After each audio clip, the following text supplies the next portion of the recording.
রাসূলুল্লাহ সাহাবীদেরকে নিয়ে একটু বসলেন। একটা সিটি আসলেন, পরপর তিনটা সিটি আসলেন। প্রথম সিটি আসলেন, সিটির মধ্যে লেখা হুযায়ফা রে, আমি তোমার সুন্দরী বিবি, গত কয়েক ঘন্টা হয়ে গেল বিবাহ হলো, তুমি আমারে দেখো নাই, আমিও তোমারে দেখি নাই।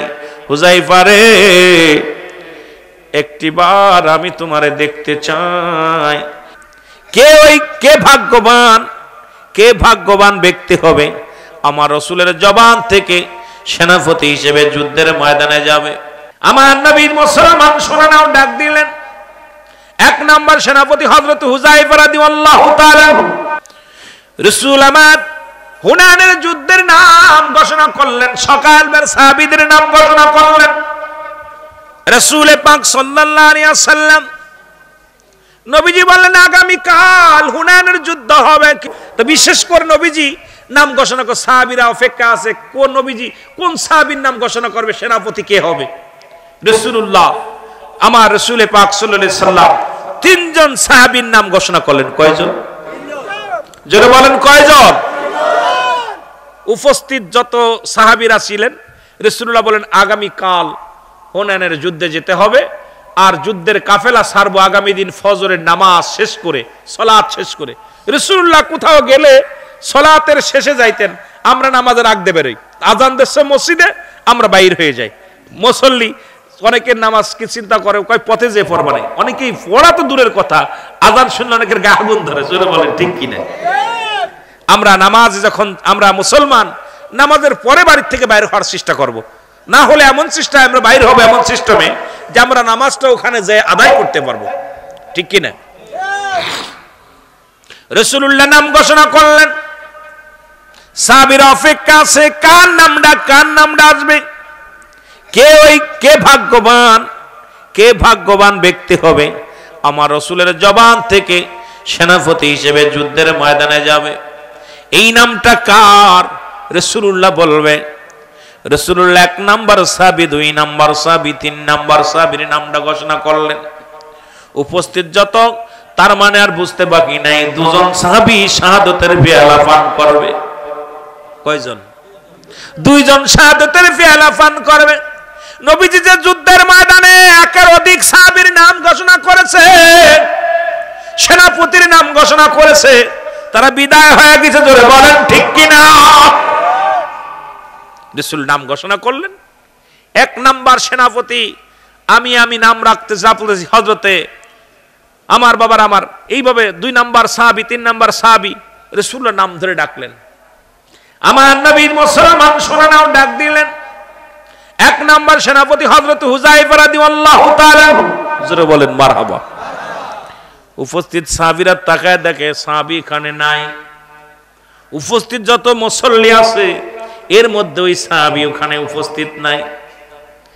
নবীজি নাম ঘোষণা করলেন, লিখে দিলেন, পত্রের মধ্যে লিখে দিলেন 3 জন সাহাবীর নাম। নবী বলেন আমার 1 নাম্বার সেনাপতি এই যুদ্ধের ময়দানে আমি হুযায়ফার নাম ঘোষণা করলাম। জোরে জোরে চিল্লায় বলা যাবে না মারহাবা। রাসূলুল্লাহ নাম ঘোষণা করেছে। সাহাবীরা বলি ইয়া রাসূলুল্লাহ, ইয়া হাবিবাল্লাহ, হুযায়ফা তো আসে নাই, উনি তো আজকে বিয়ে করতে গেছে। কি করতে গেছে? জোরে বলেন কি করতে গেছে? বিয়ে করতে গেছে। এই তো হুজুর বিয়ে হবে, সন্ধ্যার আগে বিয়ে হবে হুযায়ফার। আরবের মক্কা মদিনার সর্বোচ্চ সুন্দরী নারীর সঙ্গে হুযায়ফার বিবাহ হবে। মারহাবা বলেন না? রাসূলুল্লাহ চিঠির মধ্যে লিখে দিলেন হুযায়ফা রে, আমি তোমার নবী রাহমাতুল লিল আলামিন, আগামীকাল হুনাইনের যুদ্ধ হবে, ফজরের নামাজ বাদে কাফেলা সারা হবে। আমি তোমার নাম সেনাপতির নাম 1 নম্বরে লিখলাম, ইতি তোমার নবী রাহমাতুল লিল আলামিন। চিঠি লিখে দিলেন। চিঠিখানা নিয়ে এক ইহুদি রাতে দিলেন, যাও হুযায়ফার কাজ দাও। হুযায়ফা বিয়ের মঞ্চে বসিয়া বিয়ে কমপ্লিট, একদম বিয়ে হয়ে গেছে। বাকি শুধু দোয়া করা, একটু বৃষ্টি বিতরণ করা, দোয়া হবে, আখিরি মুনাজাত হবে। এমন সময় চিঠিখানা গেলেন, চিঠিখানা হুযায়ফার হাতের মধ্যে দিলেন। হুযায়ফা রে, এই নাও রাসূলুল্লাহ চিঠি পাঠাইছে, চিঠিখানা হাতের মধ্যে নিয়ে হুযায়ফা পড়লেন, আমার হুযায়ফা রে, আগামীকাল হুনাইনের যুদ্ধ শুরু হবে, আমি তোমার 1 নাম্বার সেনাপতি বানাইলাম। হুযায়ফা রে, ইতি তোমার নবী রাহমাতুল লিল আলামিন। জোরে জোরে চিল্লায় বলেন সুবহানাল্লাহ। হযরত হুযায়ফা রাদিয়াল্লাহু তাআলা চিঠিখানা হাতের মধ্যে নিয়ে একটা চিৎকার মেরে বলে, ইয়া রাসূলুল্লাহ, ইয়া হাবিবাল্লাহ, নবী গো,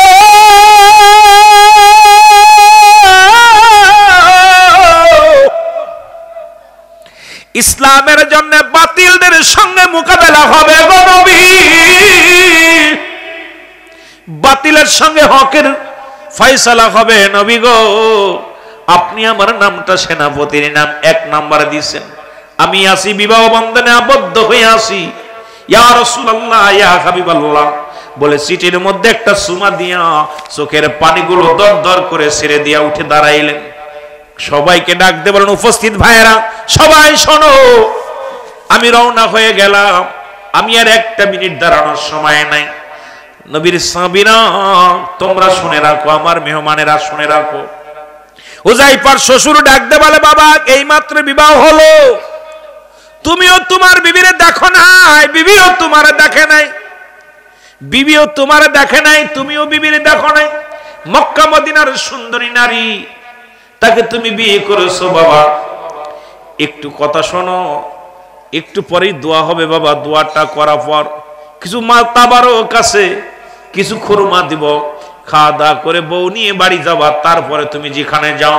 কয় না না, আমার 1 মিনিট সময় দেওয়া সম্ভব নয়, কারণ দয়াল নবী রাসূল আকরাম সাল্লাল্লাহু আলাইহি ওয়াসাল্লাম আমার সেনাপতি 1 নম্বর সেনাপতি নাম ঘোষণা করেছে। এই পৃথিবীর কোন মায়া আমার ঠেকাইতে পারবে না, আমার নবীর কদমে আমি যাব। জোরে জোরে বলেন মারহাবা। ইসলামকে সাহাবীরা কত ভালোবাসছে, ইসলামটাকে রাসূলকে কত ভালোবাসছে সাহাবীরা। বাতিলের সঙ্গে যুদ্ধ হবে, হকের যুদ্ধ হবে। আর এই হুনাইনের যুদ্ধে আমি রাসূলুল্লাহ আমার নাম 1 নম্বর সেনাপতি বানিয়েছে, আমি বিয়ের মঞ্চে থাকবো না। রওনা দিছেন, পিছন থেকে ডাক দেয় আত্মীয় স্বজন, হুযায়ফা রে, 1 নজরে দেখে যাও, 1 নজরে দেখে যাও, সুন্দরী বিবিকে তুমি 1 নজরে দেখে যাও। হুযায়ফা কয় না, সম্ভব নয়, কারণ আমি আমার জানের চাইতে আমার নবীরে ভালোবাসি, আমার ইসলামটাকে ভালোবাসি, কারণ বাতিলের সঙ্গে হকের বিচার হবে, আর ওই ময়দানের আমি নেতৃত্ব দিব। আমি হুযায়ফা, এই পৃথিবীর কোনো মায়া, পৃথিবীর কোনো ভালোবাসা আমারে ঠেকাইতে পারবে না। আমি যাব রাসূলুল্লাহর কদমের মধ্যে, কারণ আমি জানি আমার পরে আরো 2 জন সাহাবী আছে, সেনাপতি আছে, তার মানে আমার আর বুঝতে বাকি নাই, ওই হুনাইনের যুদ্ধে প্রথম শহীদ হব আমি। এ যুবক, নতুন বউ ঠেকাতে পারেন ইসলামের জন্য, ইসলামটাকে কত ভালোবাসছে আমার ভাইরা, আমার বন্ধুরা আমার।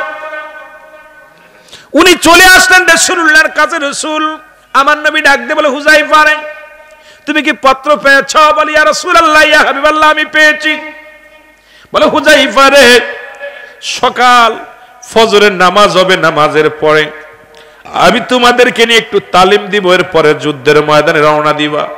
আমি তোমার নাম 1 নম্বরের সেনাপতি, তোমার নামটা দিয়েছি রে হুযায়ফা।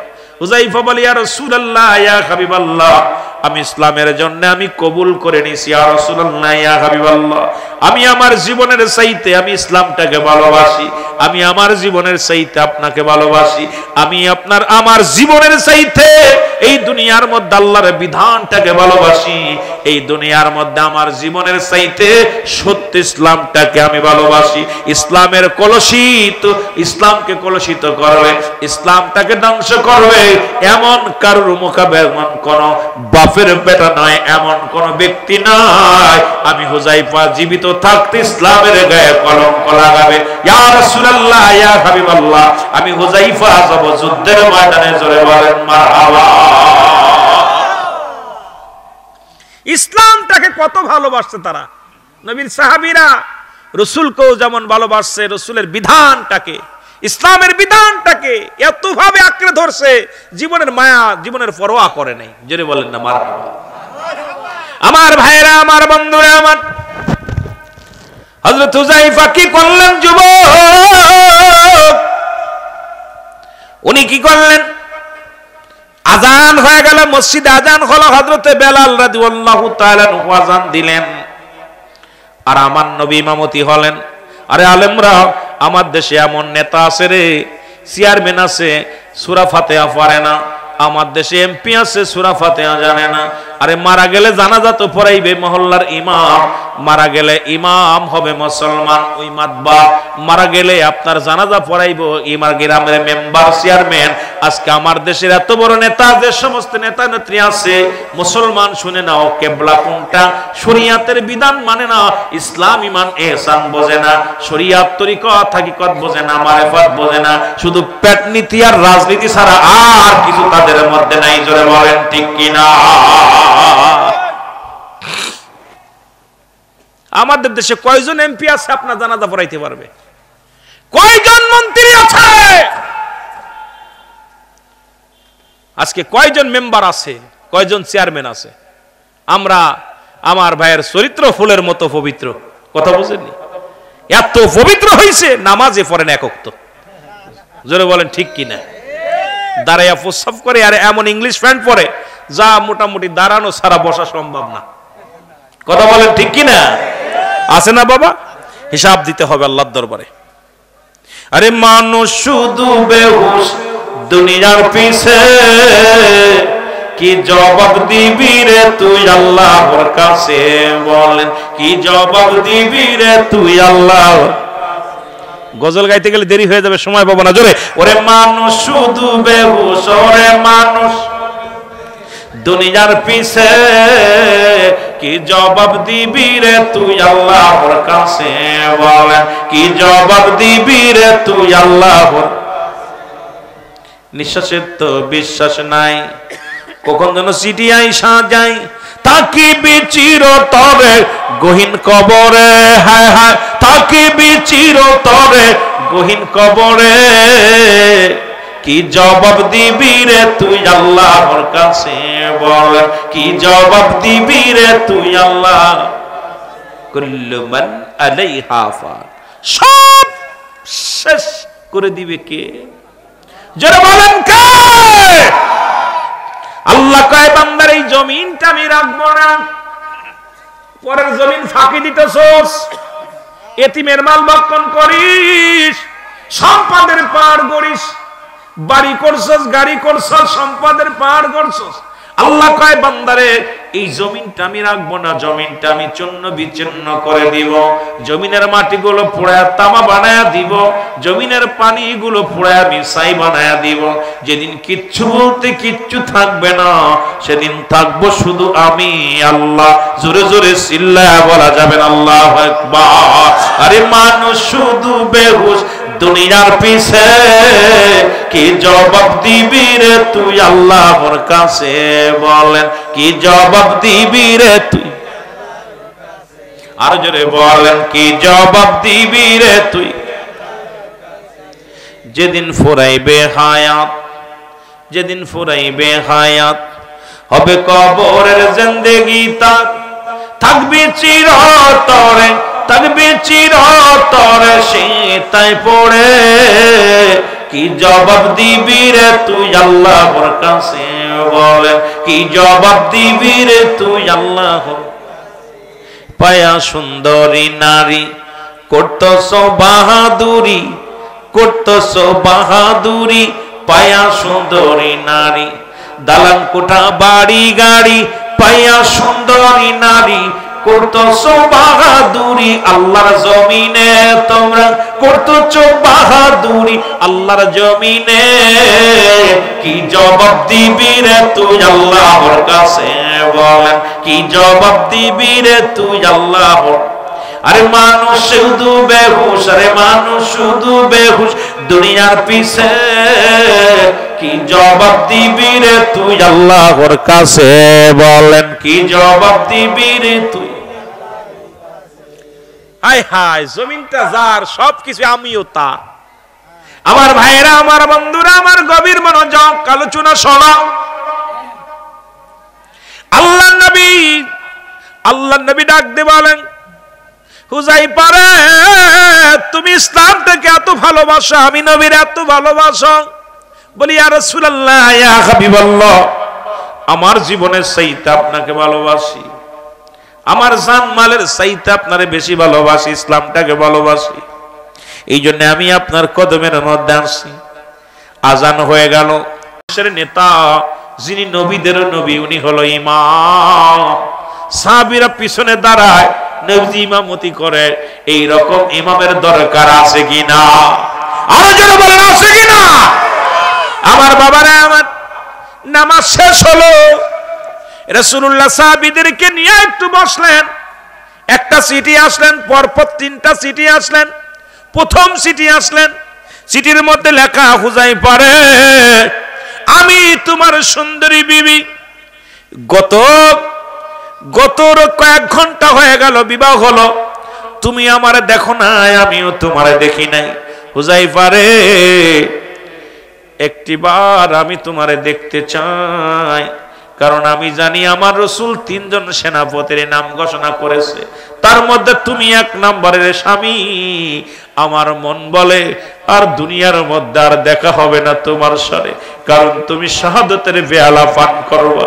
একটিবার দেখতে চাই, কারণ কিয়ামতের ময়দানে যাতে আপনাকে আমি চিনে উঠতে পারি রে স্বামী। জোরে জোরে চিল্লায়া বলা যাবে না মারহাবা।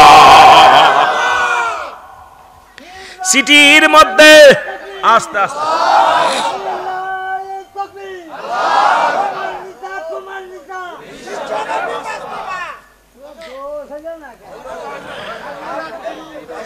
আল্লাহ আপনারা কবুল করুক। স্পিরিট আছে, যুবক জৈবনের গান পড়ছি তো, একটা যুবক পাইছি, যুবকটা ভালো আছে, দাঁত পড়ছে, তারপরে আওয়াজ আছে, কথা কইতে নিবা। বুড়ো বয়স, বুড়ো মানুষ আর কালা মানুষ জান্নাতে যাবে না, ওর মধ্যে উনিও একজন, কথা কইতে নি। আর ওয়াজ করে বক্তাও যাবে না জান্নাতে, আপনিও যাবেন না, ঠিক না? কথা কই না রে? আহা, রাগ করেন না। আল্লাহ পাক যাদের জান্নাতি দিব সব যুবক হইয়া যাইব। 18 বছর যুবক, 16 বছরের যুবতী হইব। কালা মানুষ, বেহা মানুষ, নোংরা মানুষ এগুলো দিব না, জান্নাতি মানুষ দিব। সুন্দর মানুষগুলো সব জান্নাতি আমলের দ্বারা সুন্দর হয়ে যাইব। মারহাবা বলেন, মারহাবা বলেন। দাদা আবার মনে মনে কইতে পারে, আরে এত জোরে তাকবীর দিলাম, আমার জান্নাত দিব না, কি তাইল রে বা, কথা কইতেন নিবা। হুযায়ফা রাদিয়াল্লাহু তাআলা চিঠির উত্তর দিলেন, বিবি রে, তুমি আমার মায়ার বাঁধনে বাঁধা আটকায়ও না। আমি আমার নবী রাহমাতুল লিল আলামিনের কদমের মধ্যে হাজির হয়েছি। আমি যতক্ষণ পর্যন্ত জীবিত থাকবো, আমার রাসূলের কদম মোবারকের মধ্যে থাকবো। আমারে তুমি পিছনে আর ডেকো না রে বিবি, আমারে ক্ষমা করে দিও, দেখা হবে কিয়ামতের ময়দানে। জোরে জোরে চিল্লায়া বলা যাবে না মারহাবা। চিঠিখানা নিয়ে গেলেন, আবার চিঠি আসলেন, চিঠির মধ্যে লেখা, বিবি লিখলেন, স্বামী রে, জীবনে আপনাকে কোনো মায়ার জালে বাঁধাবো না, শুধু আপনাকে আমি একটা নজর দেখবো। আপনাকে আপনি আরব, আমি মক্কা মদিনার সুন্দরী নারী। আমিও আপনাকে দেখি নাই, আপনিও আমাকে দেখেন নাই, একটা নজর শুধু আপনারে দেখবো। আমার স্বামী মন চায় একবার আপনারে দেখার জন্যে। সিটির মধ্যে লিখে দিলেন, বিবি রে, সম্ভব নয়, আমারে তুমি ক্ষমা করে দিও, দেখা হবে হাসরের ময়দানে। জোরে জোরে চিল্লায়া বলা যাবে না মারহাবা। তৃতীয় চিঠি আসলেন, বিবি রে, ও বিবি, চিঠি লিখলেন, স্বামী রে, আমি যদি আপনাকে চিনতে না পারি, দুনিয়ার মধ্যে আখিরাতে চিনবো কেমন করে? আপনি আসেন, শুধু আপনার সনে আমি দূর থেকে এক নজর আপনাকে দেখব, কোনো ভালোবাসা দিব না, কখনো আমি আপনাকে আদরে ডাকবো না, সোয়াগ করব না, আমি আপনাকে আলিঙ্গন করব না, শুধু দূর থেকে একটা নজর আপনাকে দেখব। চিঠির উত্তর লিখবেন, চিঠির উত্তরখানা দিলেন, বিবি রে, ও বিবি, আমি এমন একটা কদমের মধ্যে আছি, যার কদমের মধ্যে থেকে আমার জীবনটা ইসলামের জন্য কুরবানি করার জন্য প্রস্তুতি নিছি রে বিবি। আমার আর দুনিয়ার জিন্দেগিতে দেখো না, দুনিয়ার কোন মায়ার মধ্যে আমারে ফেলো না। ইতি তোমার স্বামী। জোরে জোরে চিল্লা বলা যাবে না মারহাবা। রাসূল সাল্লাল্লাহু আলাইহি সাল্লাম তাকায় দেখে রাসূল তো সব দেখতেছেন, সাহাবী কি করতেছে। তিনটা নবীর বলে হুজাইফা, বলে জি হুজুর। দেখলাম একটা লোক 3 বার আসলো, 3 বার বিদায় নিল, কারণটা কি হুজাইফা? বলি ইয়া রাসূলুল্লাহ, ইয়া হাবিবাল্লাহ, নবী গো, আমি গত এই কয়েক ঘন্টা আগে বিয়ে করেছি, মাগরিবের আগে আমাদের বিয়ে হয়েছে, আমি নতুন বিবি বিবাহ করেছি। ইয়া রাসূলুল্লাহ, ইয়া হাবিবাল্লাহ, আমার বিবি আমারে দেখার জন্য আকুল হয়ে আছে। নবী গো, আমার বিবি আমারে চিঠি লেখছে নবী দেখার জন্য। আমার নবী বলে হুজাইফা রে, 3 বার লোকটারে ফেরাইয়া দিলাম। বলি ইয়া রাসূলুল্লাহ, ইয়া হাবিবাল্লাহ, 3 বারই চিঠি আসলো আমাকে দেখার জন্য, বিবি বড় আকুল হয়ে তাকিয়ে আছে। বলে হুজাইফা রে, যাও, আমি নবী তোমারে ছুটি দিলাম।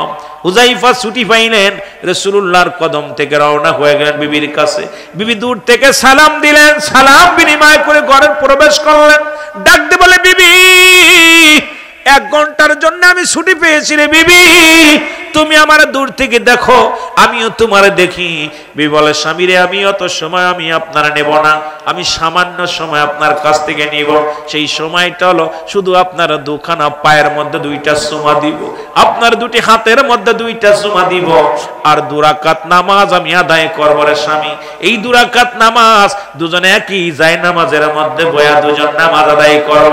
স্বামী বলেন, দুজন নামাজ ওযু করলেন, উত্তম রূপ ওযু করে 2 রাকাত নামাজ পড়লেন। নামাজ পড়িয়া বিবি ডাক দিয়ে কয়, স্বামী রে, আমি আপনার কাছে দাবি করব, আজকে দোয়াটা আমি করব, আপনি করবেন না।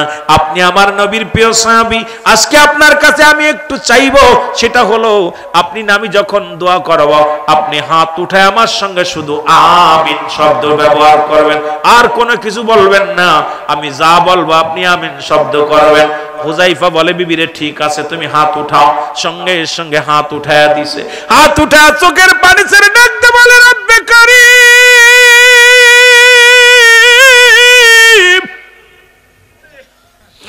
আমি জানি আমার স্বামী 1 নম্বর সেনাপতি।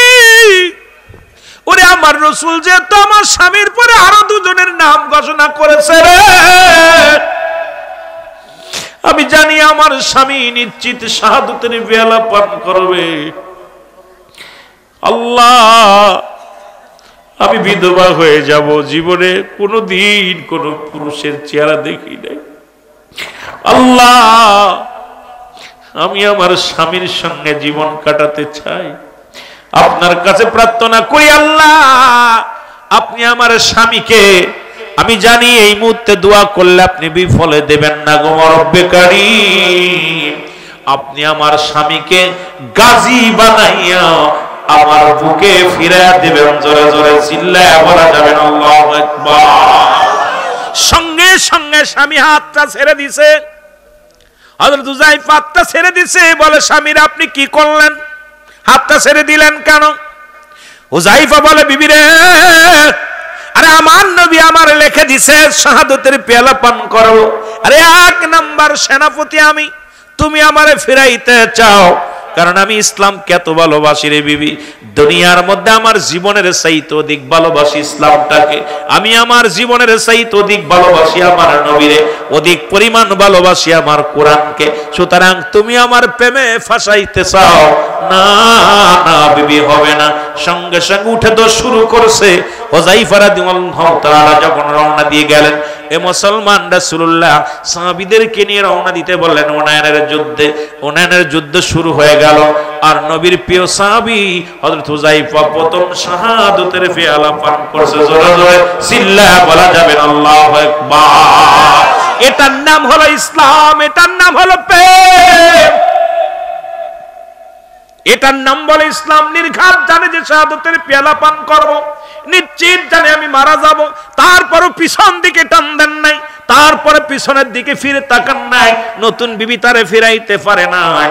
আজকে আমাদের বিবি যদি ছেলে পিছন থেকে ডাক দেয় আজকে যাব না, বউ যদি আজকে যাইও না, যাব না। ওরে মুসলমান, এগুলো বন্ধ করো, ইসলামের জন্য রাস্তায় নেমে যাও, কোরআনের জন্য রাস্তায় নেমে যাও। কারণ এই কোরআনটার মধ্যে মুসলমান এই কোরআনটাকে চিরতরে বিদায় করতে চায়। ইহুদি নাসারা খ্রিস্টান যারা আছে তারা চায় কোরআনটাকে, এই কোরআনটাকে যদি শেষ করে দিতে পারি, কোরআনের বিধান যদি শেষ করে দিতে পারি, কোরআনের আইন যদি ভঙ্গ করতে পারি, কোরআনের আইন যদি বাদ করে দিতে পারি, নিজের ইচ্ছা মতো সব কিছু করতে পারবো, নিজের ইচ্ছা মতো চলতে পারবো। কোরআন কিন্তু মুসলমান, পৃথিবীর মধ্যে কোরআন এমন একটা বিধান যা রব্বুল আলামিন এই দুনিয়ার মধ্যে যত পড়বে ততই তার মর্যাদা, যত পড়বে ততই তার মর্যাদা। এই কোরআনের পৃথিবীর মধ্যে কোরআনের একটা হরফ পড়লে 10টা নেকি। পৃথিবীর মধ্যে এমন কোন কিতাব নাই যা পড়লে নেকি আছে, কিন্তু এই কোরআনের এত দাম। এই কোরআনুল কারীমের মধ্যে একটা মুসলমান একটা কাবার লাগানো থাকে, কাবারের মধ্যে সুমদি শুধু কোরআনের জন্য। আজকে মুসলমান শুনে নাও, ওই যে এত খাট দেখবেন কত সুন্দর সুন্দর রেখে আছে, এইটার টেবিলের পর যদি কোরআন থাকে, টেবিলের মধ্যে সুমা দিই, টেবিলকে সালাম করি শুধু কোরআনের খাতিরে। ওই রেহেল দেখবেন ছোট্ট এক টুকরা কাঠ আছে, এই কাঠের উপরে কোরআন রাখার কারণে রেহেলের দাম বেড়ে গেছে, কাঠ টুকরার দাম বেড়ে গেছে। এই কোরআনের এত দাম, এই কোরআন যার মধ্যে থাকবে রব্বুল আলামিন এই দুনিয়াতেও ইজ্জত দিবে, পরপারেও তারা ইজ্জত পাবে। জোরে বলেন ঠিক কিনা?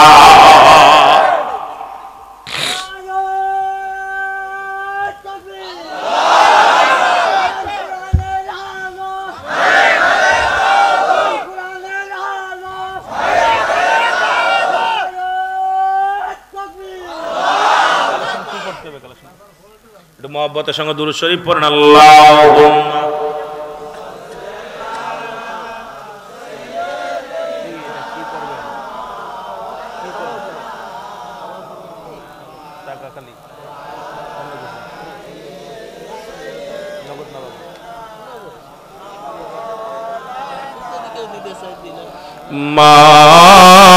মাদাল্লাহুম্মা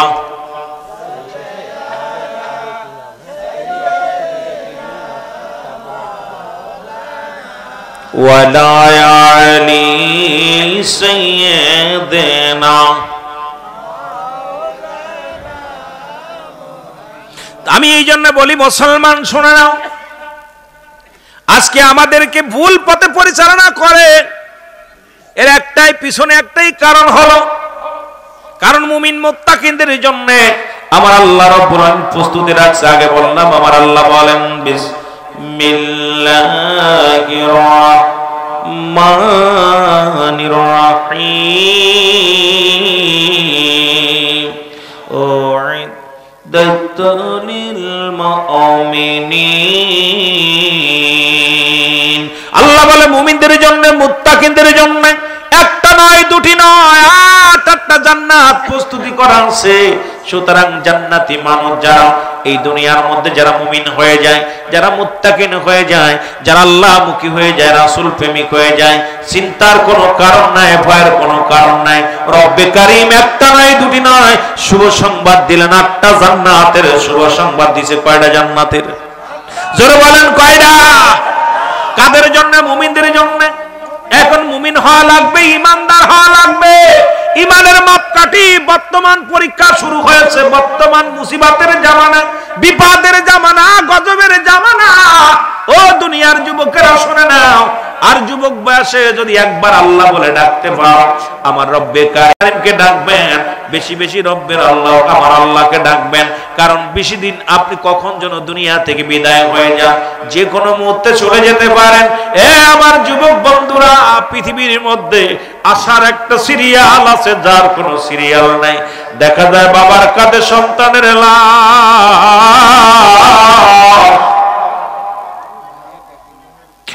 সন্তানের কাঁধে বাবার লাশ, বাবার কাঁধে সন্তানের লাশ, দাদার কাঁধে নাতির লাশ, নাতির কাঁধে দাদার লাশ। ওই লাশ বাই গাড়ি কখন যেন চলে আসবে, কখন যেন আমি আপনি ধরা পড়ে যাব।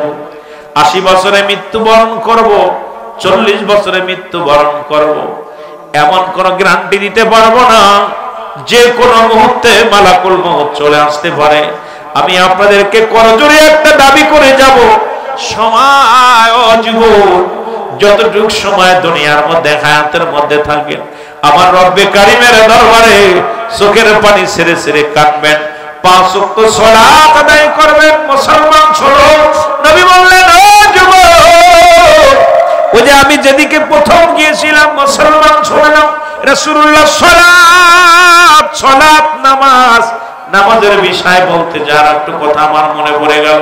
নবীজি বললেন, তোমরা যদি কোনো ব্যক্তি 5 ওয়াক্ত সালাত 5 ওয়াক্ত নামাজ আদায় করতে পারো, আমি নবী ওয়াদা করলাম আমি তার হাত ধরে জান্নাতে নিয়ে যাব। জোরে বলেন মারহাবা। এখন নবীর সঙ্গে জান্নাতে যেতে চান কে কে? একটু হাত তোলেন। জান্নাতে যেতে চান? রাসূলুল্লাহর সঙ্গে জান্নাতে যেতে চান? তাহলে পরে আমরা 5 ওয়াক্ত নামাজ আদায় করতে চাই কি চাই না? আরো জোরে বলেন, চাই কি চাই না? 5 ওয়াক্ত নামাজ আমরা আদায় করব। নামাজ সমস্ত খারাপ কাজ থেকে বাঁচায়। কাফের এবং মুসলমানদের জন্য পার্থক্য হলো নামাজ। পার্থক্য কি? জোরে বলেন নামাজ। আরো জোরে বলেন নামাজ। যেটা পুরুষের জন্য কোনো মাপ নাই, মহিলাদের জন্য মাপ আছে, আমার মা বোনদের জন্য মাপ আছে, কিন্তু পুরুষের জন্য কোনো মাপ নাই।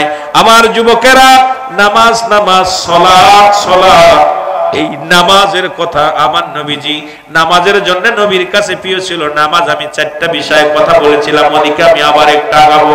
আমার বাবারা আমার নামাজের কথা বললেন, নবীজি বললেন, আমি নবী ওয়াদা করলাম, আমি নবী কথা দিলাম, যে ব্যক্তি 5 ওয়াক্ত সালাত 5 ওয়াক্ত নামাজ সঠিকভাবে সুন্দরভাবে আদায় করতে পারবে, জামাতে বা ওয়াক্তে মতো আদায় করতে পারবে, আমি নবী তার হাত ধরে জান্নাতে নিয়ে যাব। নবীর এক সাহাবী, সবচাইতে গরীব সাহাবী, নাম হলো আব্দুল্লাহ আনসারী। নাম হলো কি? নাম জোরে বলেন, নাম কি? আব্দুল্লাহ আনসারী। এত বড় গরীব সাহাবী, এত বড় গরীব মানুষ আপনাদের শোলকুপার জমিনে নাই, কুষ্টিয়ার জমিনে নাই, এই অন্যত্র এলাকার মধ্যে এত গরীব সাহাবী নাই। নবীর জামানায় সবচাইতে গরীব সাহাবী নাম হলো আব্দুল্লাহ আনসারী। নাম কি? জোরে বলেন, নাম কি? আব্দুল্লাহ আনসারী। আব্দুল্লাহ আনসারী বাড়ি গেলেন, বিবি ডাক দিয়ে কয়, ও স্বামী, আপনি ওয়াজের ময়দানে গেছিলেন, ওই ওয়াজ বক্তা কি কি ওয়াজ করছে একটু বলেন। আজকে আপনাদের যাদের বিবি আসে নাই, যদি বিবি জিগায়, স্বামী রে, সিদ্দিকী সাহেব আসছিল, সাইফুল্লাহ সাহেব আসছিল, কি ওয়াজ করছে একটু বলো। কোন কিছু শুনি নাই, কারণ আমরা তো খেয়াল করি না, কান দিই না, আমরা ওয়াজ শুনি না। কিন্তু নবীর সাহাবীদের বিবিগণ অপেক্ষায় থাকতো যে রাসূলুল্লাহর কদমে গেছে, কোন ওয়াজটা শুনে আসে, কোন ওয়াজটা, এই ওয়াজগুলো আমাদের জানার দরকার। অপেক্ষায় থাকতো রাসূলুল্লাহর সাহাবীরা বিবিগণ। সুবহানাল্লাহ বলেন না? সাহাবীর বিবিগণ অপেক্ষায় থাকতো, আর আমাদের বিবিগণ অপেক্ষায় থাকে। মাহফিলে তাবারক পাইছেনি, মাহফিল থেকে বাদাম আনছনি, মাহফিল থেকে পটেটো আনছনি, মাহফিল থেকে কি হাদিয়া আনছো, এ মা শোনো, তুমি আগে জিগাইবা, আমার স্বামী মাহফিলে গেলেন, আমার বক্তাগণ কি ওয়াজ করছে, হিদায়াতমূলক কোন ওয়াজ করছেনি, কোন নামাজের ওয়াজ করছেনি, পর্দার ওয়াজ করছেনি, ভালো কথা শোনাইছেনি? এই কথাগুলো আমার মা বোনেরা শোনে না। জোরে বলেন, শোনে? এগুলো শোনে না। কিন্তু আব্দুল্লাহ আনসারী বিবি ডাকতে বলে, স্বামী, আমার রাসূলুল্লাহ কি ওয়াজ করছে একটু বলেন। কয়, আমার রাসূল ওয়াজ করছে, যে ব্যক্তি 5 ওয়াক্ত নামাজ 5 ওয়াক্ত সালাত 5 ওয়াক্ত নামাজ সালাত সময় মতো ওক্তি মতো আদায় করতে পারবে, আল্লাহ নবী তার হাত ধরে জান্নাতে নিবে। জোরে বলেন মারহাবা। আর একটু জোরে বলো মারহাবা। আল্লাহর নবী বলা পর, আল্লাহর নবী সাহাবী বলা পর বলে, স্বামী, জীবনে আপনার কাছে কোনো দামি কাপড় চাই না, আপনার কাছে দুনিয়ার কোনো অর্থ চাই না, সম্পদ চাই না, আপনি একটু সময় করে দিবেন, আমি আপনার বিবি, আমিও যেন 5 ওয়াক্ত সালাত 5 ওয়াক্ত নামাজ সময় মতো ওক্তি মতো আদায় করতে পারি। জোরে বলেন মারহাবা। আল্লাহর নবীর পিছে নামাজ পড়ে সাহাবী, প্রতি ওয়াক্ত 5 ওয়াক্ত সালাত নামাজ আদায় করে। নবী সালাম ফিরে, আসসালামু আলাইকুম ওয়া রাহমাতুল্লাহ, আসসালামু আলাইকুম ওয়া রাহমাতুল্লাহ। রাসূল সালাম ফিরে দেখে আনসারী নাই, দেখে নবীজি পিছনে নামাজ পড়ে আনসারী, কিন্তু আনসারীকে দেখতে পাই না। আমার নবী ডাকতে বলেন, সাহাবীরা রে, আমার আনসারী প্রতিদিন নামাজে আসে, প্রতিদিন নামাজে আসে, কিন্তু নামাজ শেষ করে আনসারী পাগলের মতো ছুটে চলে যায়। আনসারী কোন কি হয়েছে তোমরা বলতে পারো? সাহাবীরা বলে, হুজুর নিশ্চিত দুনিয়ার কোন প্রেমে পড়েছে, নিশ্চিত কোন দুনিয়ার কোন ঝামেলায় পড়েছে। আমার নবী কয়, না, আমি নিজেই খবর নিব আমার আনসারী কেন আসে। নামাজ শেষ করে পাগলের মতো ছুটে বাড়ির দিকে রওনা হয়ে যায়। রাসূলুল্লাহ কি করলেন? সালাম ফিরে সাহাবীদেরকে নিয়ে দোয়া করে আনসারীর বাড়িতে গেলেন। সালাম দা, আসসালামু আলাইকুম ইয়া আহলাল বাইত, আসসালামু আলাইকুম ইয়া আহলাল বাইত, আসসালামু আলাইকুম ইয়া আহলাল বাইত। তিনবার সালাম দিলেন, একবার উত্তর আসলেন না। রাসূল একটু মনে কষ্ট পায়া ফিরে চলে আসতেছিলেন, পিছন থেকে সালামের উত্তর আসে, ওয়ালাইকুম আসসালাম ইয়া রাসূলুল্লাহ, ওয়ালাইকুম আসসালাম ইয়া হাবিবাল্লাহ, ওয়ালাইকুম আসসালাম ইয়া রাহমাতাল লিল আলামিন। নবীজি বলে, সাহাবী তুমি তিনবার সালামের উত্তর দিলা, আমিও তিনবার সালাম দিয়েছিলাম, কিন্তু তুমি উত্তর দিলা তিনবার, তার মানে আর বুঝতে বাকি নাই তুমি তিনবারই সালাম শুনেছিলে। বলি, ইয়া রাসূলুল্লাহ ইয়া হাবিবাল্লাহ, খোদাকে কসম করে বলি আমি তিনবারই সালাম উত্তর শুনেছি, তিনবারই সালাম আমার কানে শুনেছি। নয় বলে, উত্তর দিলে না কেন? বলে, হুজুর আমি কেন উত্তর দিতে পারবো না? যদি দয়া করে আমার বাড়িতে যাইতেন তাহলে আমি আপনাকে বলতে পারতাম আমি কেন সালামের জবাব দিই নাই। আল্লাহর নবী বললেন, আনসারীরা চলো যাই। কেমন নবী ছিল? কোনো গুসা নাই, কোনো অহংকার নাই, নিরহংকার মানুষ। আর নবীদের নবী রাহমাতুল লিল আলামিন, যার ভিতরে কোনো বিন্দু মাত্র গুসা ছিল না, কোনো রিয়াজ ছিল না। এমনি বলে না বায়ানাত, উত্তম ব্যবহার, উত্তম আখলাক, উত্তম চরিত্র যা রাসূলুল্লাহর ভিতরে দিছে পৃথিবীর অন্য কোনো মানুষের দেন নাই। এমনি আর নবীকে বলে নাই বায়ানাত, উত্তম ব্যবহার, উত্তম আখলাক, উত্তম চরিত্র যা রাসূলুল্লাহর ভিতরে ছিল। সেই আদর্শগুলো মুসলমানের ভিতরে থাকার দরকার, মুমিনের ভিতরে থাকার দরকার, উম্মতি মুহাম্মাদের ভিতরে থাকার দরকার। সেই আদর্শ আমাদের ভিতরে নাই, আমাদের ভিতরে আছে শুধু গুসা, আমাদের ভিতরে অহংকার, আমাদের ভিতরে আছে শুধু গৌরব, আত্মগৌরব। হে মুসলমান শুনে নাও, শুনে নাও, কিন্তু আমার নবীর ভিতরে কোনো আত্মগৌরব ছিল না, আমার রাসূলের ভিতরে কোনো অহংকার ছিল না, আমার রাসূলের ভিতরে কখনো আমিত্ব ছিল না। আমার নবীজি জীবন যাপন করতেন একদম সাদা সিধা। আমার নবী কয় হায়াতি খায়রুল লাকুম, আমার নবী কয় আমার হায়াতের জিন্দেগিটা আমার উম্মতের। যখন আমার বাড়ির নিকটে যে আমার ঘরের কাছে যায়, রাসূল আপনি আমারে সালাম দিয়েছিলেন, তখন আমি উলঙ্গ অবস্থায় ঘরের মধ্যে বসেছিলাম। রাসূল বলেন, সাহাবীরে কি বলতে চাও তুমি? বলে, ইয়া রাসূলুল্লাহ ইয়া হাবিবাল্লাহ, আমার ঘরের ভিতর যে গর্তটা দেখলেন, ওই যে বড় একটা গর্ত দেখলেন, ওই গর্তের মধ্যে আপনি যখন আমার সালাম দিয়েছিলেন তখন আমি এই গর্তের মধ্যে বসেছিলাম। আমার নবী কয় কি শুনাইলা? বলে, ইয়া রাসূলুল্লাহ ইয়া হাবিবাল্লাহ, আমরা স্বামী স্ত্রী মিলে মাত্র একখানা কাপড়। আজকে কারিগর পাড়া কত কাপড় বানানো হয়, ঘরে ঘরে কাপড় বানানো হয়, তারপরও নামাজে যাই না, আমার বড় কষ্ট হয়। আমার রাসূল বললেন, আনসারীরে কি বলতে চাও? বলে, ইয়া রাসূলুল্লাহ ইয়া হাবিবাল্লাহ, ওই যখন আমি আযান পড়ে যাই, মসজিদে যখন আযান পড়ে যায়, ইয়া রাসূলুল্লাহ আমি নামাজ যখন যাই, আমার বিবি উলঙ্গ হয়ে গর্তের মধ্যে বসে থাকে। আবার নামাজ শেষ করে যখন বাড়িতে আসি, সঙ্গে সঙ্গে আমি গর্তের মধ্যে ঢুকে কাপড়টা খুলে দিই, আমার বিবি ওযু করে নামাজে দাঁড়ায় যায়। তুমি আমারে কি শুনাইলা? আমারে তুমি কি শুনাইলা? আমি এক কাপড়ে তোমরা স্বামী স্ত্রী দুজন নামাজ আদায় করো। আমার নবী বলে, সাহাবীরে এক কাপড়ে দুজনে নামাজ আদায় করো।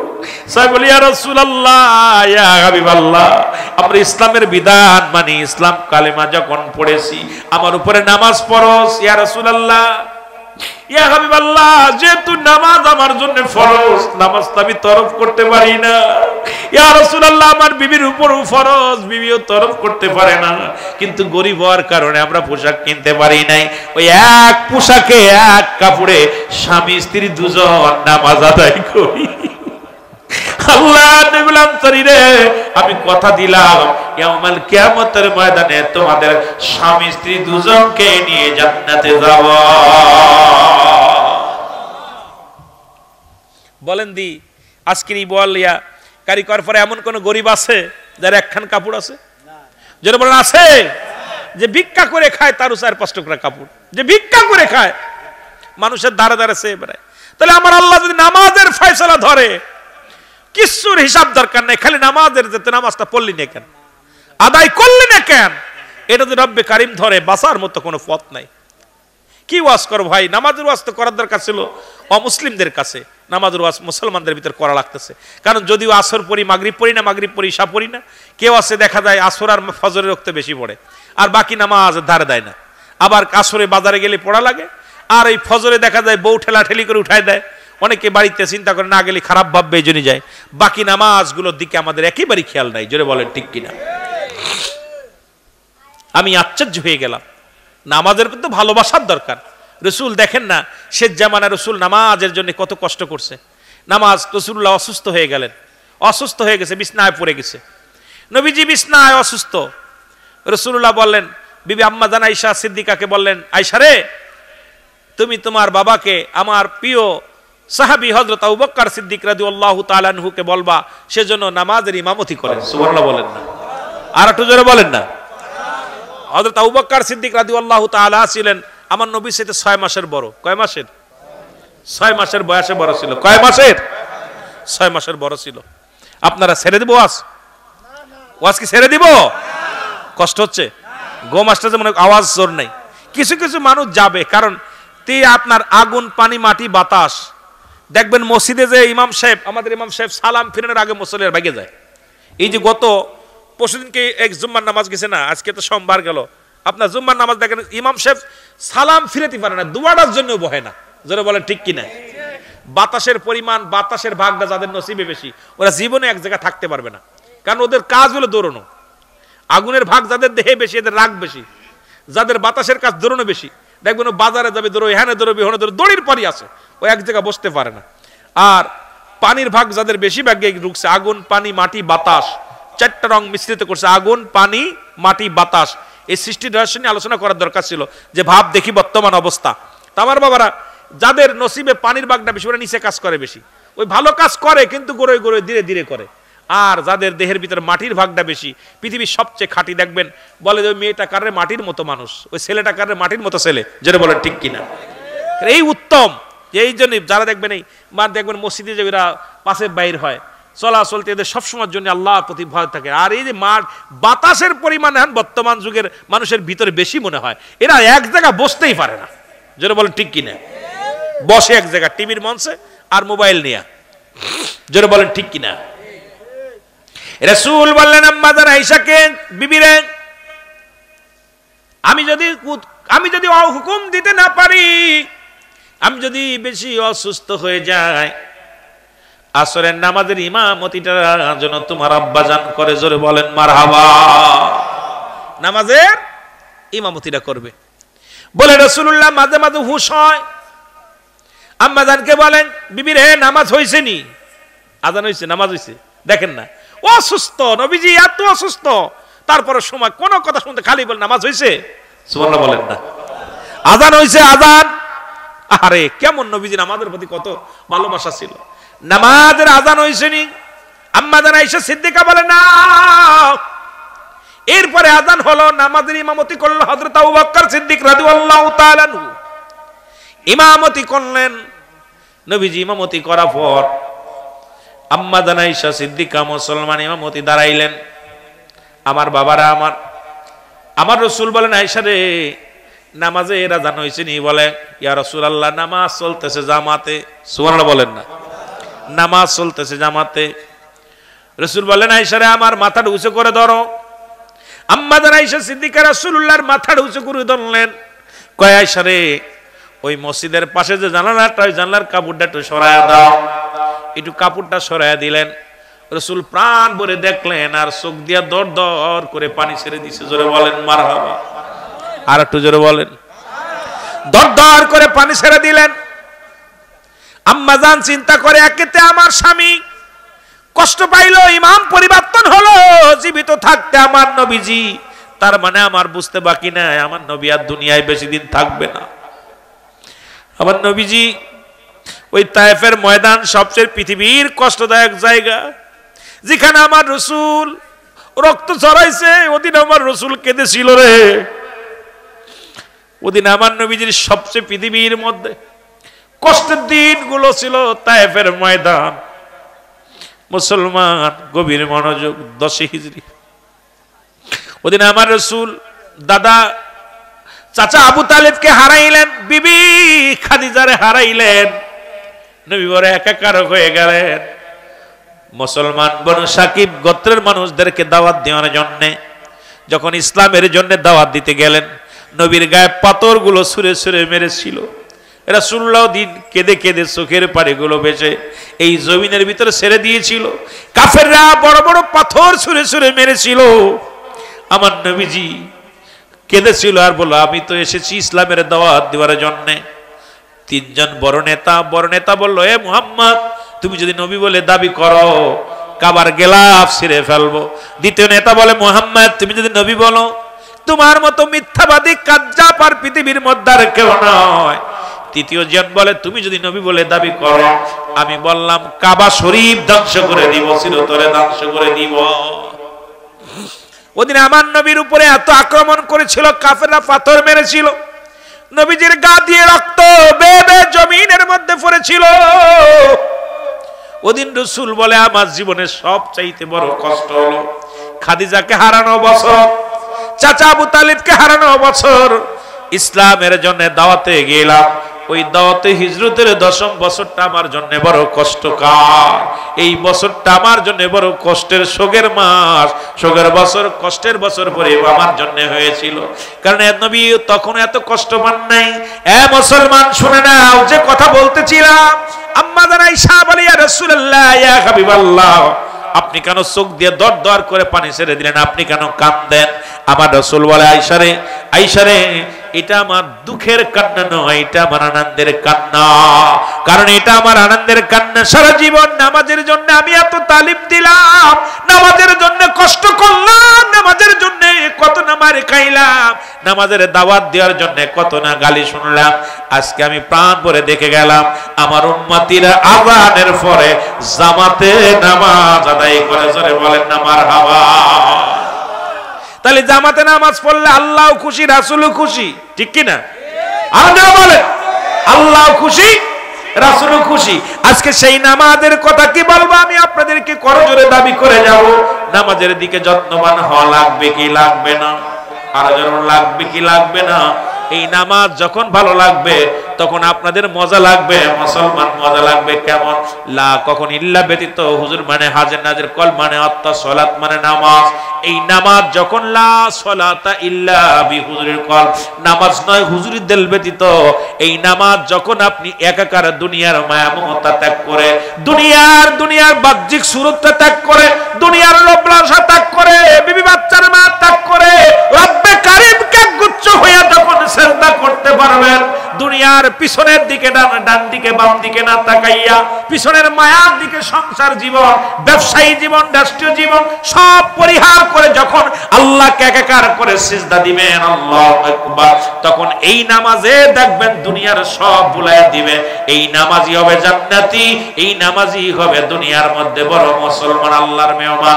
এই নামাজিরা হবে দুনিয়ার মধ্যে সর্বোত্তম ব্যক্তি। জোরে জোরে চিল্লায় বলেন মারহাবা। কিন্তু নামাজ পড়ি, পিছনে স্যান্ডেল, ভালো এক জোড়া স্যান্ডেল নিয়ে মসজিদে গেলে নামাজ হয় না। খালি সামনে থুলেও ভয়, পিছনে থুলেও ভয়। সামনে থুয়া সিজদায় গেলে মনে হয় নিয়ে গেল না কেউ, পিছনে থুয়া গেলে চিন্তা করে পাশে ভাগছে।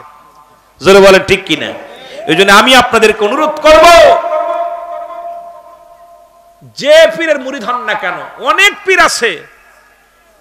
পীর আছে, নামাজ সে কোন আমার কথা, নামাজ যে পীরের দরবারে নাই ওটা ভণ্ডের মধ্যে কোনো সন্দেহ নাই। নামাজ পড়ে না, বাতাসের পর্দে ওড়ে, বাতাস দিয়ে উড়ে, পানির পর্দে ভেসে যায়, সে ভণ্ড ভণ্ড ভণ্ড, এর মধ্যে কোনো সন্দেহ নাই। জোরে বলেন ঠিক কিনা? নামাজ একমাত্র কাফের এবং মুসলমানদের মধ্যে পার্থক্য হলো নামাজ। এই জন্য আমি আপনাদেরকে অনুরোধ করব, যে যেটা করেন না কেন, নামাজের সাথে যাদের সম্পর্ক নাই, আল্লাহ রাসূলের সঙ্গে তাদের সম্পর্ক নাই, ইসলামের সাথে কোনো সম্পর্ক নাই, কোরআনের সাথে তাদের সম্পর্ক নাই, আগে সালাত আদায় করা লাগবে কি লাগবে না? আর যারা বলেন লাগবে কি লাগবে না? জমিনে আমরা সবাই পাপের মধ্যে পড়ে গেছি। নামাজ যেমন ফরজ, পর্দাও তেমনি ফরজ। এখন নামাজের বিধানও নাই, পর্দার বিধানও নাই, ওয়াজ নসিহত প্রতিনিয়ত হচ্ছে, জোরে বলেন ঠিক কিনা। বলতেছিলাম এত গুনাহ, এই গুনাহ মাফের দরকার আছে কিনা? আরো জোরে বলেন আছে কিনা? এই গুনাহ যদি মাফ করাইতে হয়, আল্লামা খুদবি রাহমাতুল্লাহ বয়ান করে দুনিয়ার মানুষ সব পৃথিবীর মধ্যে যদি কোথাও জান্নাতের বাগানের সংবাদ শুনতে পাও, মাহফিলের সংবাদ শুনতে পাও, ওই জান্নাতের বাগান আঁকড়ে ধরে বান্দা যখন খাস তওবা করে, কবরের ভয়ে যখন, জাহান্নামের ভয়ে, বান্দা যখন মরণের ভয়ে খাস তওবা করে আল্লাহ বলে ডাক দেয়, কারণ কিয়ামত পর্যন্ত নবীদের দরজা বন্ধ, কিয়ামত পর্যন্ত আর নবীগণ আসবে না, কিন্তু তওবার দরজা খোলা, ঠিক কিনা? কিয়ামত পর্যন্ত তওবার দরজা খোলা, নবীদের দরজা বন্ধ। বান্দা যখন জীবনের শেষ মোনাজাত, শেষ মাহফিল, শেষ সময় মনে করে যখন খাস তওবা করে আল্লাহ বলে ডাক দেয়, আমার আল্লাহ রাব্বুল আলামিন বান্দার জীবনের সমস্ত গুনাহগুলো মাফ করে দেয়। জোরে বলেন মারহাবা। আর একটু জোরে বলেন মারহাবা। আজকে কোথায় যাবেন মুসলমান, সব জায়গায় ভেজাল, ঠিক কিনা? গুনাহ মাফের জায়গা পালেন, এখানেও ভেজাল আসেনি? এখানেও ভেজাল।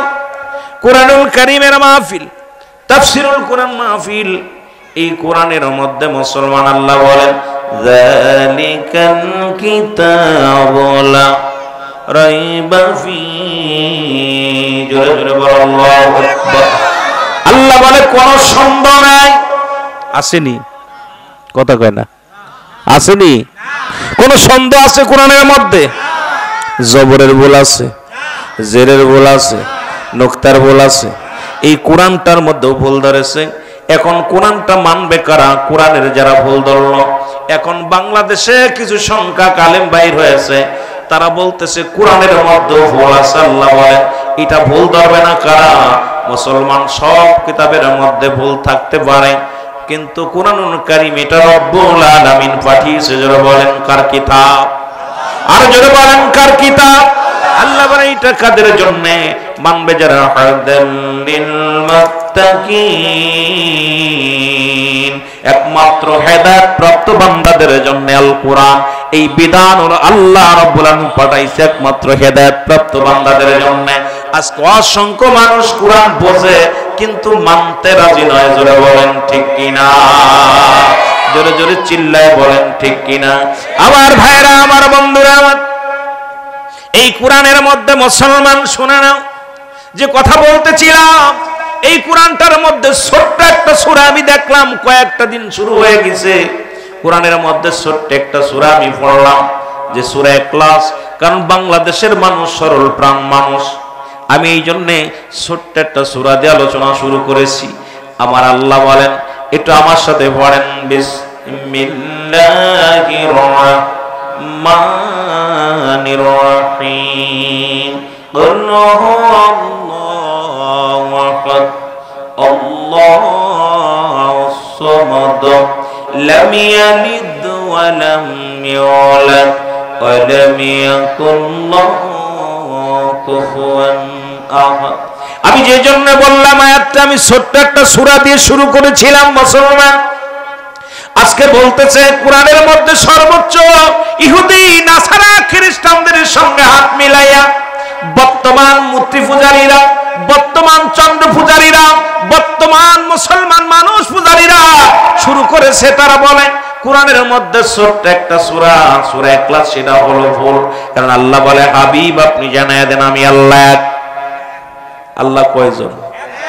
এখন যাদের আল্লাহ দুইজন আছে, যাদের আল্লাহ তিনজন আছে, যাদের আল্লাহ অধিক প্রভুর খেদমত করে যারা, অধিক খোদা বানাইলো যারা, তাদের ধারণা যদি ওরা আল্লাহকে এক মানে দুনিয়ার মধ্যে অন্যায় করতে পারবে না, নামাজ ছাড়তে পারবে না, ইসলামের বিধান লঙ্ঘন করতে পারবে না, দুনিয়ার মধ্যে নিজের মন গড়া মতো চলতে পারবে না। এখন এই জন্য ওদের সঙ্গে হাত মিলায়া বলতেছে কোরআনুল কারীমের মধ্যে, এই সূরাটা হলো জাল, এই কোরআন, এই সূরাটা মুসলমান, এই কোরআনের মধ্যে এটা জাল সূরা বলে, এটা চালিয়ে দিছে আল্লাহ বলে হাবিব আপনি জানিয়ে দেন আমি আল্লাহ এই পৃথিবীর মধ্যে কাউরে জন্ম দিই নাই, কারো থেকে জন্ম নিই নাই, আসমান জমিনের মধ্যে আমার সমতুল্য আমার সমকক্ষ আর কেউ নাই, তামাম পৃথিবী আমার মুকাফিক্কি, আমি কারোর মুকাফিক্কি নয়, কারণ এই পৃথিবীর একমাত্র স্রষ্টা আপনার আমার হায়াত মউতের রিজিক দৌলাতের সব কিছুর মালিক হলো আমার আল্লাহ। জোরে বলেন ঠিক কিনা? আর জোরে জোরে চিল্লায়া বলা যাবে না আল্লাহু আকবার। মহব্বতের সঙ্গে দুরূদ শরীফ পড়েন আল্লাহুম্মা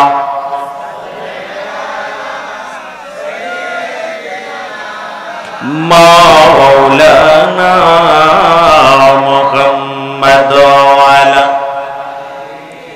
সাইয়্যিদিনা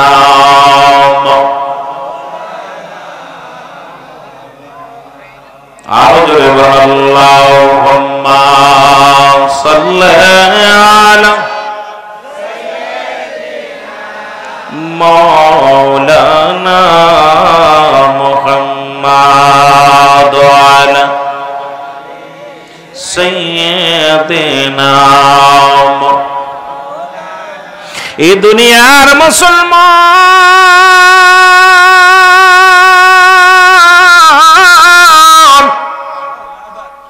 যে কথাগুলো বলি দিলের কান্ডা লাগা শোনো গো,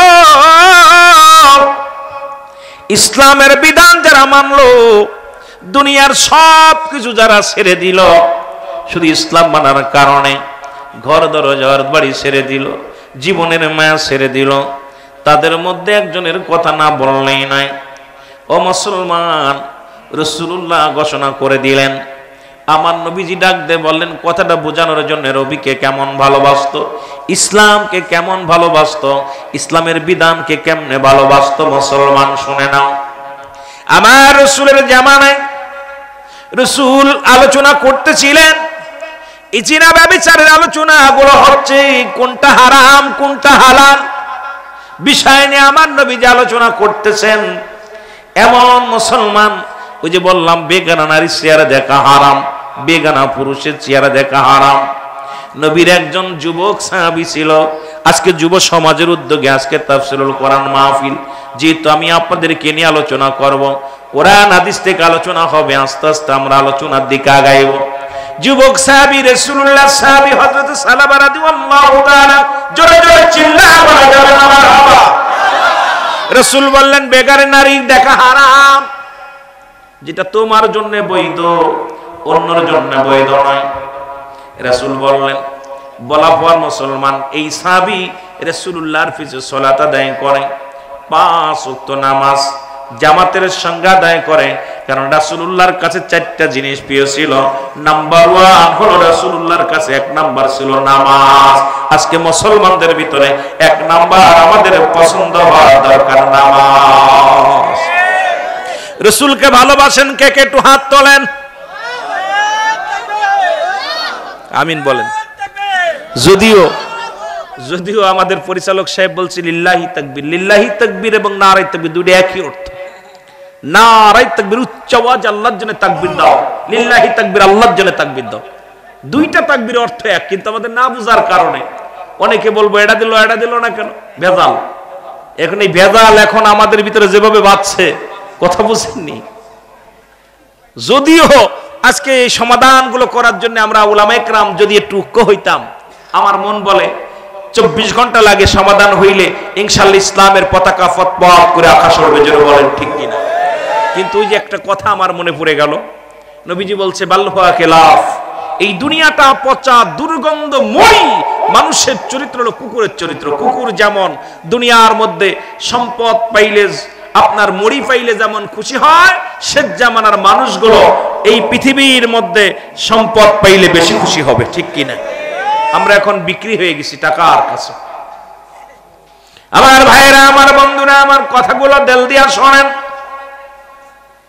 রাসূলের সাহাবী, উনি রাসূলুল্লাহর কাছে চারটা জিনিস প্রিয় ছিল। নাম্বার 1 হলো নামাজ। জোরে বলেন কি? আর একটু জোরে বলেন কি? আমাদের কাছে এক নাম্বার প্রিয় নামাজের দরকার আছে কিনা? জোরে বলেন আছে কিনা? এক ওয়াক্ত নামাজ কাজা দিলে 80 উতবা পরিমাণ জাহান্নাম, যার 1 উতবা পরিমাণ হলো 2,88,00,000 বছর। আমার ভাই হযরত দাউদ আলাইহিস সালামের সুন্দর একটা আলোচনা করে গেলেন যে এই মানুষ থেকে বানর হয়ে গেল, 3 দিনে হায়াত পেল শুধু রব্বে কারীমের হুকুম অমান্য করার কারণে। আর 5 ওয়াক্ত উনি উদাহরণ দিলেন, কত সুন্দর কথাগুলো বললেন। ও মুসলমান শুনে নাও, কারণ 1 ওয়াক্ত নয়, 2 ওয়াক্ত নয়, 5 ওয়াক্ত নামাজ আমার রব্বুল আলামিন আমাদের জন্য ফরজ করেছে। এই নামাজের দরকার আছে কিনা? আদায় করার দরকার আছে কিনা? 1 নাম্বার হলো নামাজ। 2 নাম্বার রাসূলুল্লাহর কাছে প্রিয় ছিল তার উম্মতগণ। মারহাবা বলেন না, আস্তে নজরে কইবেন। আজকে মুসলমানের সঙ্গে মুসলমানের মিল নাই, আজকে কারুর লগে কারুর মিল নাই, এক দলের লগে আরেক দলের মিল নাই। ও মুসলমান, এক পীরের লগে আরেক পীরের মিল নাই, এক বক্তার লগে আরেক বক্তার মিল নাই। বড় কষ্ট লাগে অন্তরের ভিতরে, কি জামানা এসে গেলাম, এমন একটা জামানার মধ্যে আসলাম। রাসূল বলছে আমার কাছে 2 নাম্বার প্রিয় হলো আমার উম্মতগণ। আজকে আমার নবী আবার বলে গেছে এমন একটা জামানা আসবে যে জামানার মধ্যে মানুষ মানুষকে হত্যা করবে, সে নিজেও জানে না আমি কেন তারে মারছি, আর যে ব্যক্তিকে মারা হচ্ছে সে নিজেও জানে না আমি কি অপরাধে মার খাচ্ছি। ঠিক এমন একটা জামানা আসবে। কোন জামানা? জোরে বলেন কোন জামানা? শেষ জামানা। নবী বলছেন যেমন একটা জামানা আসবে, এই জামানা আমি আপনাকে মারছি, আমি নিজেও জানি না আপনি কিসের জন্য আপনাকে মারছি, আর আপনি মার খাচ্ছেন কিসের জন্য আপনি নিজেও জানেন না। ঠিক সেই জামানা আসছে আমাদের মধ্যে। আবার দেখলাম তিরমিজি শরীফের মধ্যে মুসলমান 3952 নম্বর হাদিসের মধ্যে রাসূল বলছে শেষ জামানার উম্মতের মধ্যে একদল বাইর হবে যারা নিজেরাই মূর্তি পূজারি করবে, অন্যকেও মূর্তি পূজারের জন্য উৎসাহিত করবে। এরা মুসলমান নামে মুসলমান থাকবে, কামে তারা মূর্তি পূজারি হয়ে যাবে। জোরে বলেন ঠিক কিনা? হয়তো অনেকের গায়ে পড়বে, তবে আমি বলবো আমার কথা না, এটা মুসলমান তিরমিজি শরীফের হাদিস। হাদিস নাম্বার হলো 3952 নম্বর হাদিসের মধ্যে রাসূল বলছেন আমার উম্মতের মধ্যে একদল নিজেরা মূর্তি পূজা করবে, মূর্তি পূজা করবে আর অন্যকে উৎসাহিত করবে। আজকে চোখের দুয়ে চোখ দিয়ে আমরা প্রাণ ভরে দেখতেছি আমার দেশে অসংখ্য দাড়িওয়ালা, টুপিওয়ালা, পাঞ্জাবিওয়ালা নিজেরা মূর্তি পূজারি শুরু করেছে। জোরে জোরে চিল্লায় বলেন ঠিক কিনা? এখন দেখি ইমানের চাইতে ভোটের দাম বেশি। কথা কয় না কেন? রাগ করেন? অনেকে মনে হয় কষ্ট পাচ্ছেন। ইমান বিক্রি করেন না, আমি কারোর বিরোধিতা করতেছি না, কারোর বিরোধিতা করতেছি না। সত্য কথাটা আমি আশ্চর্য হয়ে গেছি, দেখলাম স্ট্যাটাসে লেখছে যে আমরা তো ওদের মসজিদে যাই না, আমরা তো ওদের ঈদগাহে যাই না, ওরা আমাদের এখানে আসে কেন? লজ্জাজনক এটা। যারা বলেন ঠিক কি না? আমার ভাইয়েরা, আমার বন্ধুরা, আমার রাসূলুল্লাহর কাছে 2 নাম্বার পেয়েছিল তার উম্মত। তাহলে আজ থেকে আমিও আপনাকে এত ভালোবাসবো, কোনদিন আপনাকে আমি বিনা কারণে মামলা দিব না, বিনা কারণে আপনার বিরোধিতা করব না, আপনার সঙ্গে আমার দোষ আমরা কি করব, শত্রুতায় করব না। কারণ আপনাকে আমি আমার জীবনের চাইতে বেশি ভালোবাসা লাগবে, যেহেতু আপনিও মুমিন আমিও মুমিন, আপনিও মুসলমান আমিও মুসলমান। আজকে মুসলমানে শুরু করছি কামড়া কামড়ি। জোরে বলেন ঠিক কিনা? শুরু হয়ে গেছে। আহা, নবীজির কাছে 2 নাম্বার পেয়েছিল তার উম্মতগণ, 3 নাম্বার রাসূলুল্লাহর কাছে পেয়েছিল, 4 নাম্বার তার বিবিগণ। কি ছিল? জোরে বলেন 3 নাম্বার কি? একটু জোরে বলেন না। 3 নাম্বার পেয়েছিল তার বিবিগণ। আজকে আমাদের কাছে তার নিজের বউ ভালো লাগে না, অন্যটা ভালো লাগে, এটা বড় দুঃখজনক ব্যাপার। সবচেয়ে বড় কষ্ট লাগে আজকে মুসলমান দেখা যায় আজকে অন্য ভাইয়ের সম্পদ আমরা নিয়ে যাচ্ছি, বেগে নিয়ে যাচ্ছি। আজকে নিজের সম্পদ মনে করে অন্য ভাইয়ের সম্পদ নষ্ট করতেছি। মুসলমান বড় কষ্ট হয়। রাসূলুল্লাহর কাছে 3 নাম্বার পেয়েছিল তার বিবিগণ। আমাদের কাছে আমি আপনাদের কাছে অনুরোধ করে যাব, আপনার বউটা কালো হোক, আপনার বউটা বেড়ে হোক, আপনার বউটা যেরকম হোক না কেন, আপনি আপনার বিবিকে ভালোবাসেন, অন্য বিবিকে নয়। জোরে বলেন ঠিক কিনা? যেহেতু রাসূলুল্লাহর কাছে 3 নাম্বার পেয়েছিল তার বিবিগণ, আজকে যারা মাহফিল আছেন অনুরোধ করব, হাতে ধরে বলবো ডানে বামে তাকানোর সময় নাই। যারা বিবাহ করেছেন আজ থেকে নিজের বিবিটারে সময় দিবেন, নিজের বিবিরে ভালোবাসবেন, নিজের বিবির সঙ্গে মুসলমান ভালো ব্যবহার করবেন, সুন্দরভাবে রাখবেন, তারে পর্দায় রাখবেন, ইসলামের বিধান অনুযায়ী তারে চলাবেন, বাজার ঘাটে নিবেন না, বেপর্দায় চলাফেরা করাবেন না, ইসলামের নিয়ম কানুন মেনে চলাইবেন। দুনিয়ার মধ্যে শান্তি আর শান্তি চলে আসবে। জোরে বলেন ঠিক কিনা? কষ্ট পাচ্ছেন নি? আমার মা চাষিরাও আইছে, অনেক আইছে। এই জন্য ইসলাম মুসলমান রাসূলুল্লাহর কাছে 4 নাম্বার পেয়েছিল সুগন্ধি জিনিস। কি জিনিস? নবী সুগন্ধি জিনিস ভালোবাসতেন। আমি আপনাদের হাতে ধরে বলে যাই, আজ থেকে প্রতিজ্ঞা করব যারা গাজায় টান দিব না, বিড়িতে টান দিব না, মদে টান দিব না। আমার যুবক ভাইয়েরা যারা আছেন, আমি করজোরে দাবি করে যাব আপনাদের কাছে, আজ থেকে প্রতিজ্ঞা করব ইয়াবা খাবো না, আজ থেকে প্রতিজ্ঞা করব মদ পান করব না, জুয়া খেলবো না, দুনিয়ার যত অন্যায় কাজ আছে সব ছেড়ে দিব, আর সিগারেটে টান দিব না, বিড়িতে টান দিব না। আজ থেকে প্রতিজ্ঞা করব, আজ থেকে সুন্দর হালাল জিনিস সেইটা আমরা ব্যবহার করব, হারামকে পরিত্যাগ করব। রাজি আছেননি? জোরে বলেন রাজি আছেননি? তাহলে যুব সমাজের আজকে এই টাকা খরচ করা সার্থক হবে, সার্থক হবে রাসূলুল্লাহ।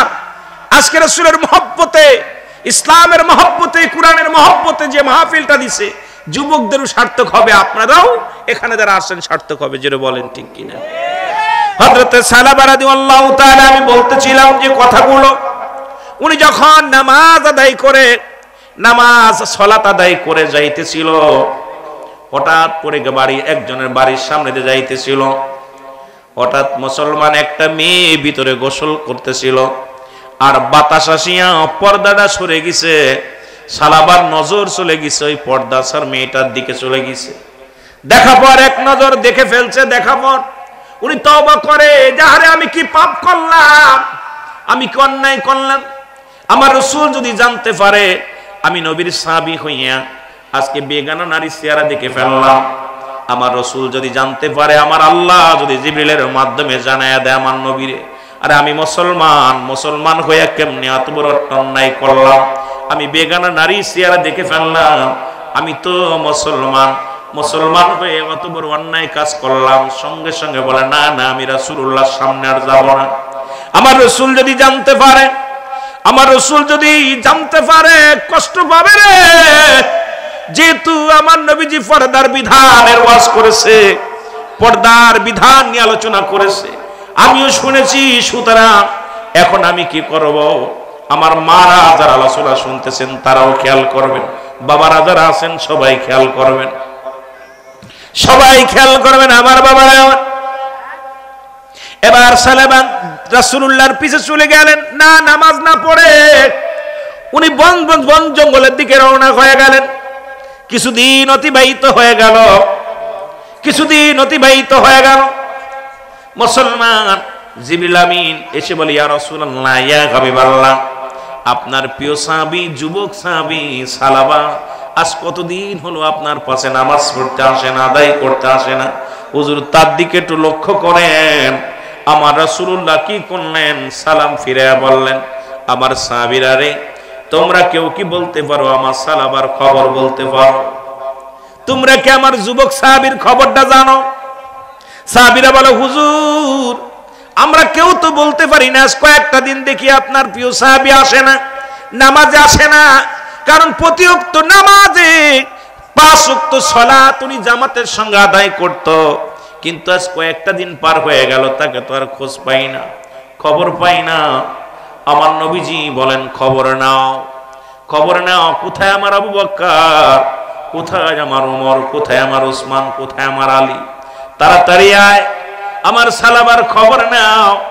দুজন করে কাফেলা করে দিলেন, দুজন তুমি যাও, দুজন যাও জঙ্গলের দিকে, পাহাড়ের দিকে যাও, আর দুজন যাও শহরের দিকে, খুঁজে বাহির করো, কারণ না জানি শত্রুপক্ষ আমার সালাবারে দুনিয়া থেকে বিদায় করে দিছে, শত্রুপক্ষ না জানি আমার সালাবারে বিদায় করে দিছে, কারণ সালাবার কোনো খবর কেউ বলতে পারে না।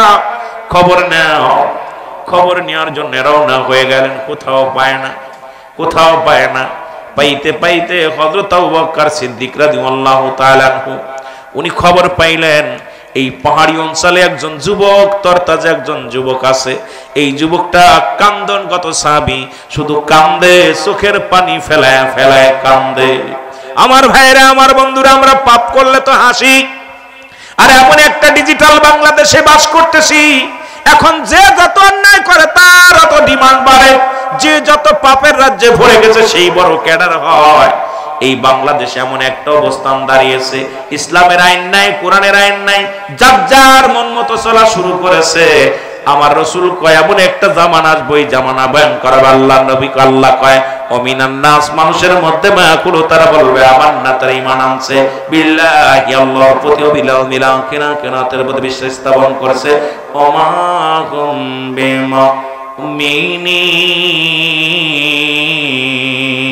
আল্লাহ বলে এমন একটা জামানা আসবে, আমার নবীজি বলে গেছে, নবীজিকে বলেছে হাবিব আপনার কদমের মধ্যে একদল মানুষ যাবে, তারা ইমানদার বলে দাবি করবে, মুমিন বলে দাবি করবে। আজকে বাংলাদেশে দেখি অসংখ্য অসংখ্য মানুষ ইসলামের দোহাই দেয়, নামাজ পড়ে না, দাড়ি টুপি আছে কিন্তু নামাজের দিকে যত্নবান নয়, ইসলামের দিকে যত্নবান নয়, ইসলামের বিধানের দিকে যত্নবান নয়। মুনাফিক তো আছে, তারা ধোঁকা দেয়। রাসূলুল্লাহর কাছে যেমন যাইতো, অসংখ্য মুনাফিকরা যাইতো রাসূলুল্লাহর কাছে, আর তারা রাসূলকে বলতো আমরা আপনার দলের লোক, আমরা তো মুমিন, আমরা মুত্তাকিন। আল্লাহ বলে না না, ওদের জন্য রেখে দিলাম দাতুনিল কাফিরিন, ওই কাফের বেঈমান মুনাফিকদের জন্য আমি আল্লাহ প্রস্তুতি করে রাখলাম ৭ জাহান্নাম। কয়টা যাবেন নি আপনারা? যাবেন কে কে? জাহান্নামে যাবেন। কিন্তু রাসূলের জামানা অসংখ্য মুনাফিক ছিল, এরকম এখনো আছে, ঠিক কি না? আছে না? কথা বলেন, আছে না? কষ্ট হচ্ছে আপনাদের? এই রকম অসংখ্য মুনাফিক আছে। ইসলামের মধ্যে মুসলমান ইসলামের মধ্যে থাকে, চিন্তা করি না ভালো না ওইটাই ভালো। ইসলামের মধ্যে থেকে কি পাইলাম, কি আসলো? আমার মুসলমান বাবারা, আমার ভাই তাফসীর করছে, ইসলামের আবিধানিক শাব্দিক অর্থ ৮২টা, ৮০ থেকে ৮২টা, একটা নয় দুটি। ইসলাম মানে আত্মসমর্পণ, ইসলাম মানে নিজে না খেয়ে অন্যরে খাওয়ানো, ইসলাম মানে নিজে না ঘুম অন্যরে ঘুম পাড়ানো, ইসলাম মানে নারীর সতীত্ব পাহারা দেয়া, ইসলাম মানে স্যারেন্ডার করা। এইরকম ৮০ থেকে ৮২টা শাব্দিক অর্থ আছে। এক ইসলামের উপরে যদি আলোচনা হয় রাত কেটে যাবে। ইসলামের এই ৮০টা ৮২টা শাব্দিক অর্থ যদি বলা হয়, আমার ভিতর আপনার ভিতর কয়টা আছে সব পরিষ্কার হয়ে যাবে। আমরা কিছু মানি, কিছু মানি না, জোরে বলেন ঠিক কি না? আমার ভাইরা, আমার বন্ধুরা, আমার হযরত সালাবার খবর পাইলেন, হযরত আবু বকর সিদ্দিক রাদিয়াল্লাহু তাআলা খবর পায়া চলে গেলেন যে ওই আমাদের ওই পাহাড়ি অঞ্চলে একজন যুবক, এমন একজন পাগল যুবক আছে রে। ওই যুবক শুধু সারা দিন ভরে কান্দে। ওই কান্দনগত যুবক, যার কান্না শুনিয়া আমাদের পশুগুলো খানা ছেড়ে দিছে, যার কান্না শুনিয়া আমাদের পশুগুলো খানা ছেড়ে দিছে, ওই পাগলটা সকাল বেলা নেমে আসে পাহাড়ের উপরে, আর সন্ধ্যা যখন লেগে যায় পাহাড় থেকে নেমে গুহার ভিতরে ঢুকে যায়। ডাকতে বলে, বাবু বক্কর রে, আমরা তো সালাবারে চিনি না, তবে একজন যুবক আমাদের মহল্লার মধ্যে প্রবেশ করেছে। এই যুবকটা সারাদিন ভরে কান্নাকাটি করে, কাঁদতে কাঁদতে চোখের পানি পড়ে পড়ে গা হয়ে গেছে। এই যুবকটা শুধু কান্দে আর বলে আল্লাহ। যেমন আদম আলাইহিস সালাম কেঁদেছিল, বলেন রব্বানা যালামনা আনফুসানা ওয়া ইল্লাম তাগফির লানা ওয়া তারহামনা লানাকুনান্না মিনাল খাসিরিন। আদম আলাইহিস সালাম ডাক দেন, রব্বানা যালামনা, আমার আল্লাহ আমি জালিমদের অন্তর্ভুক্ত হয়ে গেছি, তুমি আমারে ক্ষমা করে দাও। জোরে বলো আল্লাহু আকবার। আর জোরে বলো। আদম আলাইহিস সালাম চাইলেন, ক্ষমা চাইলেন, আল্লাহ আমি জালিমদের অন্তর্ভুক্ত হয়ে গেছি, আমারে ক্ষমা করে দাও। আর আমরা কত গুনাহ করি, এত অপরাধ করি, জিনা ব্যভিচার অন্যায়ের মধ্যে লিপ্ত আছি, কিন্তু ক্ষমা চাই না, বড় কষ্ট হয়। আজকে আমাদের চোখে পানি নাই, আমাদের চোখে পানি নেই, আমাদের অন্তর কাঁদে না, কিন্তু কখন যেন মরণ এসে যাবে। পৃথিবীর মধ্যে তিনটা বিপদ। নাম্বার 1 হলো মানুষের মরণ, নাম্বার 2 হলো কবর, নাম্বার 3 হলো কিয়ামতের ময়দান। এই মরণের কত রাজা, কত এমপি, কত মন্ত্রী মুসলমান, কত নেতা, কত নেত্রী আসলে মুসলমান, কেউ দুনিয়ার মধ্যে নাই। আমি আপনি চলে যাব, দুনিয়ার মায়া ছেড়ে থাকা সম্ভব নয়। জোরে বলেন ঠিক কিনা? আল্লাহ নবীর প্রিয় সাহাবী ডাকতে বলে, রাখালেরা, ওই যুবকটাকে দেখতে কেমন?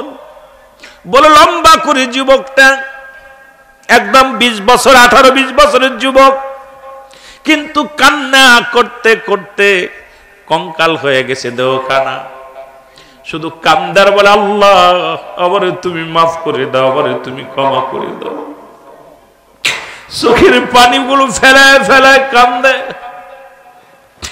হযরত আবু বকর সিদ্দিক রাদিয়াল্লাহু তাআলা ডাকতে বলে, ও ভাই, আমাকে লয়ে যাও, এই বুঝি আমার নবীর পাগল, এই বুঝি আমার আল্লাহর গোলাম। যে ব্যক্তি অন্যায় করে কান্দে, সারাদিন ভরে চোখের পানি ফেলে কান্দে, এই লোকটাই আমাদের সালাবা। আমারে নিয়ে যাও, সালাবার কদমে নিয়ে যাও। হযরত আবু বকর সিদ্দিক রাদিয়াল্লাহু তাআলা আনহু, হযরত আলী রাদিয়াল্লাহু তাআলা আনহু, দুজন মিলে কাফেলা করে দুজন চলে গেলেন। যা দেখে সালাবা ওই পাহাড়ের উপর বসে বসে কান্দে, আল্লাহ আমারে কি মাফ করা যাবে? আল্লাহ আমারে মাফ করে দাও। এই দুনিয়ার মানুষের সামনে যদি বিচার হয়, আল্লাহ কোনো কষ্ট নাই, কিন্তু কবরে বিচার করো না, হাসরের ময়দানে আমারে বিচার করো না। ওই ফুলসিরাতের ময়দানে আমি অপরাধী হয়ে যদি উঠি রে মাওলা, পার হব কেমনে? চোখের পানিগুলো ছেড়ে ছেড়ে কান্দে। আল্লাহ নবীর প্রিয় সাহাবী দূর থেকে ডাকতে বলে, সালামা রে, কোথায় রে আমার সালামা?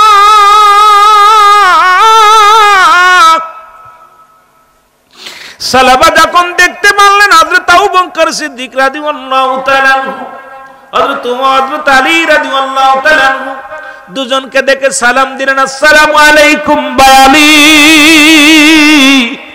আসসালামু আলাইকুম ভাই আবু বকর। আগে বলো, আমার নবীজি কি আমার বিষয় জেনে গেছে? আমার পাপের কথা জেনে গেছে?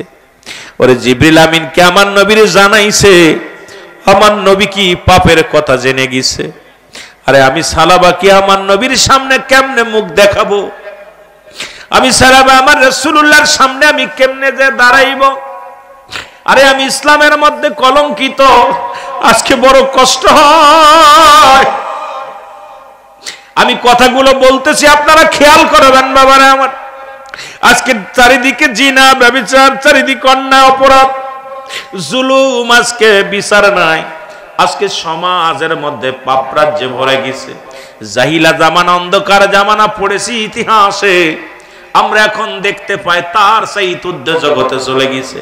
আজকে সমাজে এমন পাপ, এমন ব্যভিচার, এমন সুদ ঘুষ, জিনা ব্যভিচার, অন্যায় শুরু হয়ে গেছে।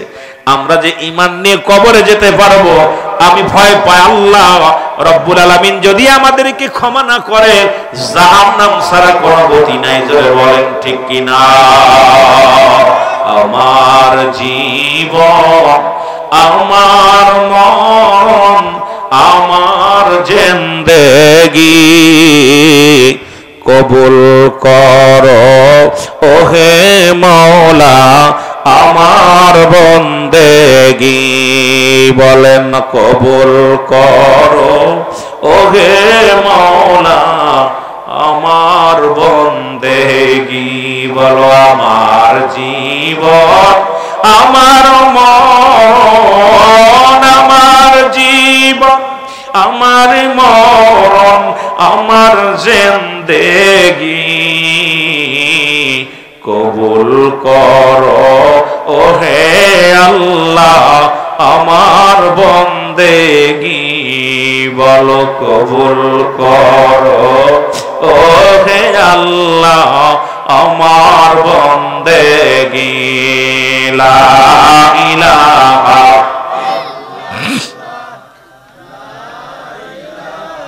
আপনারা সবাই একটু আগে আগে বসেন, আমার মা বোনেরাও আগে আগে বসেন। মা বোনদের ওখানে জায়গা হচ্ছে না প্যান্ডেলে, দয়া করে আপনারা একটু আগে বসেন। বাবার একটু আগে বলেন, ভাই বুবক্কর রে আগে বলো আমার নবী কি আমার পাপের কথা শুনেছে রে? আমার রাসূল কি জানতে পেরেছে? বলে সালাবারে তুমি কি অন্যায় করেছো, কি পাপ করেছো?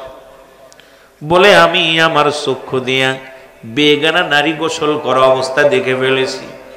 আজকে নদীতে যাওয়ার কায়দা নাই, নারীর যন্ত্রণায়, বাজারে যাওয়ার কায়দা নাই, নারীর যন্ত্রণায়।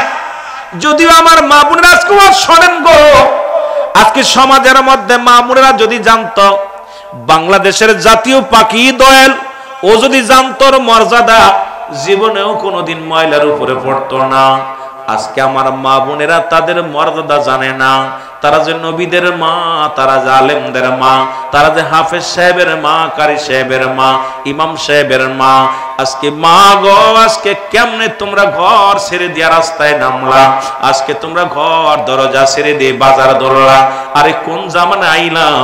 এই ভয়ঙ্কর জামানার মধ্যে আমরা বসত করি, জোরে বলেন ঠিক কিনা?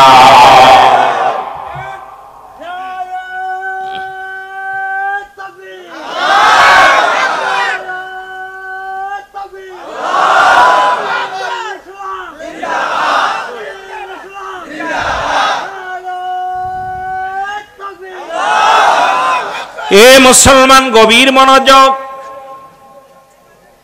সালাবা বলে আমি যে বেগানা নারী দেখেছিলাম, আমার কথা কি রাসূল জানতে পেরেছে? আমি যে অপরাধী গুনাহগার, ইসলামের বড় ক্ষতি করলাম। আজকে আমার দেশের উলামা ইকরাম যদি এইটা বুঝতো, আমার দেশের মুসলমান যদি এটা বুঝতো যে আমার জন্য ইসলামের ক্ষতি হচ্ছে, জীবনে অন্যায় করতো না। যদি মুসলমান জানতো আমার জন্য ইসলামের বড় ক্ষতি হচ্ছে, জীবনেও কোনোদিন অন্যায় কাজে পা বাড়াইতো না। যদি জানতো রে মুসলমান আমার জন্যই কোরআনের অবমাননা হয়, জীবনেও কোনোদিন অন্যায় পথে পা বাড়াইতো না। আরে ঘুষ ছেড়ে তো সুদ খাইতো না, ঘুষ খাইতো না, জিনা করতো না, ব্যভিচার করতো না, জুলুম করতো না, অন্যায় করতো না। আজকে নামে মুসলমান, সাইনবোর্ড লাগানো মুসলমান। আজকে মুসলমান হইয়া সমাজ নষ্ট করি, জাতি নষ্ট করি, ইসলামটাকে শেষ করি, জোরে বলেন ঠিক কিনা? হযরতে সালাবা রাদিয়াল্লাহু তাআলা উঠতে পারে না, আমার নবীর সাহাবী দুই হাত ধরে উঠাইয়া রে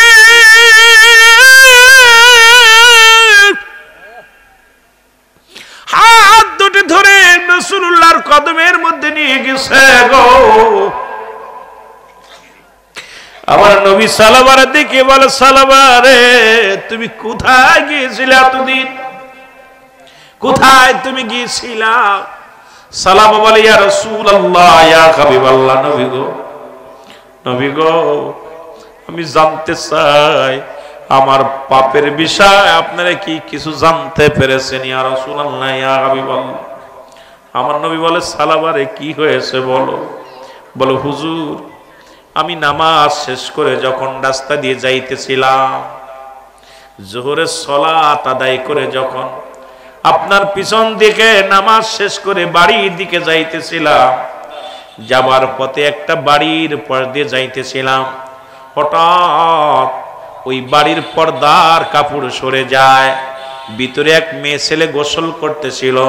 খোদাকে কসম করে বলি আমি ইচ্ছাকৃত দেখি নাই নবী গো, ওই মেয়েটা গোসল করা অবস্থা আমি দেখে ফেলেছি।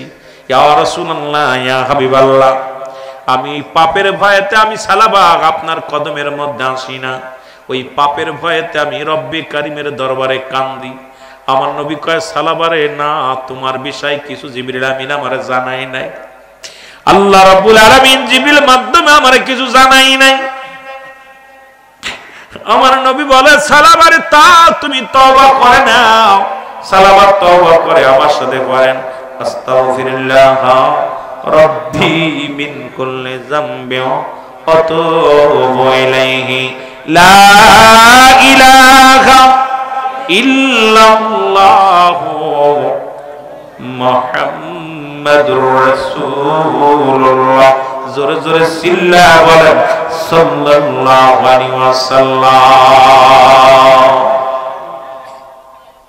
আমার ভাইরা, আমার বন্ধুরা, আমার রাসূলুল্লাহ সাল্লাল্লাহু আলাইহি তওবা পড়াইলেন, কালেমা পড়াইলেন, দোয়া করলেন। সালাবা হঠাৎ করে বলে, ইয়া রাসূলুল্লাহ, ইয়া হাবিবাল্লাহ, আমার কেন যেন পিছনের রগটা টেনে ধরে, যেমন পিপিলিকা। মালাকুল মউত পৃথিবীর মধ্যে আল্লামা মুফতি আমজাদ আলী সাহেব একটা কিতাব লিখলেন, কিতাবের নাম বাহারে শরিয়াত। এই কিতাবের মধ্যে উনি লিখতে যা বললেন, দুনিয়ার মানুষ শোনো, মানুষ যখন মৃত্যুবরণ করে 70টা তাজা উটের গায়ের চামড়া জবাই না করিয়া উল্টো দিকে টান দিয়া লবণ আর মরিচ লাগা দিলে যতটুক যন্ত্রণা হয়, এর চাইতে 70 গুণ যন্ত্রণা হলো একটা সাধারণ মৃত্যু। এখন মরণকালে কত মানুষ পায়খানা করে দেয়, মরণের সময় কত মানুষ জিহ্বা বাইর হয়ে যায়, মরণের সময় কত মানুষ চোখ দুটি বড় বড় হয়ে যায়, মরণের সময় কত মানুষ প্রস্রাব পায়খানা পর্যন্ত করে দেয়। তাদের মরণটা কত কঠিন হয়। আমার বাবারা, এই মরণ থেকে পালানোর মতো কোনো পথ নাই, জোরে বলেন ঠিক কিনা? এই জন্য আমি প্রায়টা আলোচনার মধ্যে বলি, কার জন্য তুমি সুদ খাও, কার জন্য ঘুষ খাও, কার জন্য তুমি ব্যভিচার করো রে মন?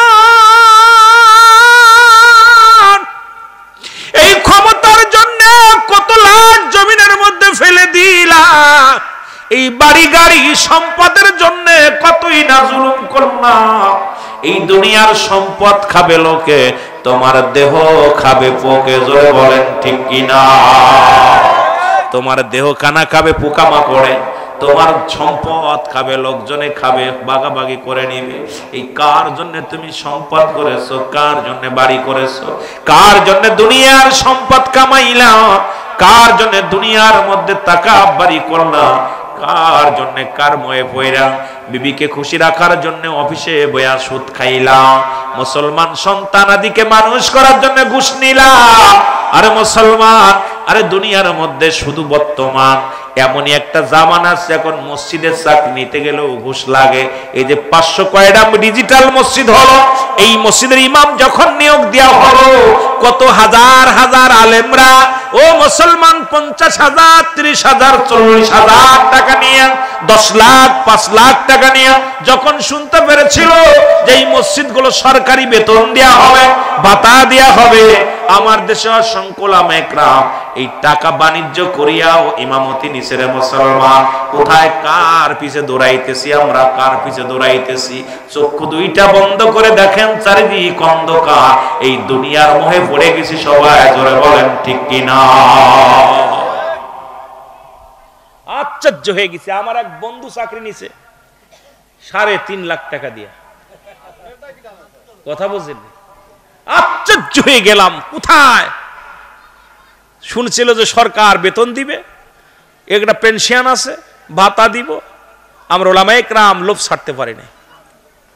আমরা কোথায় যাব? আমরা বড় বিপদের মধ্যে আছি। যদিও অনেক সময় অনেক কথা বললে অনেকে কষ্ট পাবে, অনেকে বড় উলামা সিদ্দিক আমাদের বিরোধিতা করতেছে। না ভাই, আমি বিরোধিতা করতে আসি নাই, আর আমি কখনো একগামী আলোচনাও করতে পারি না।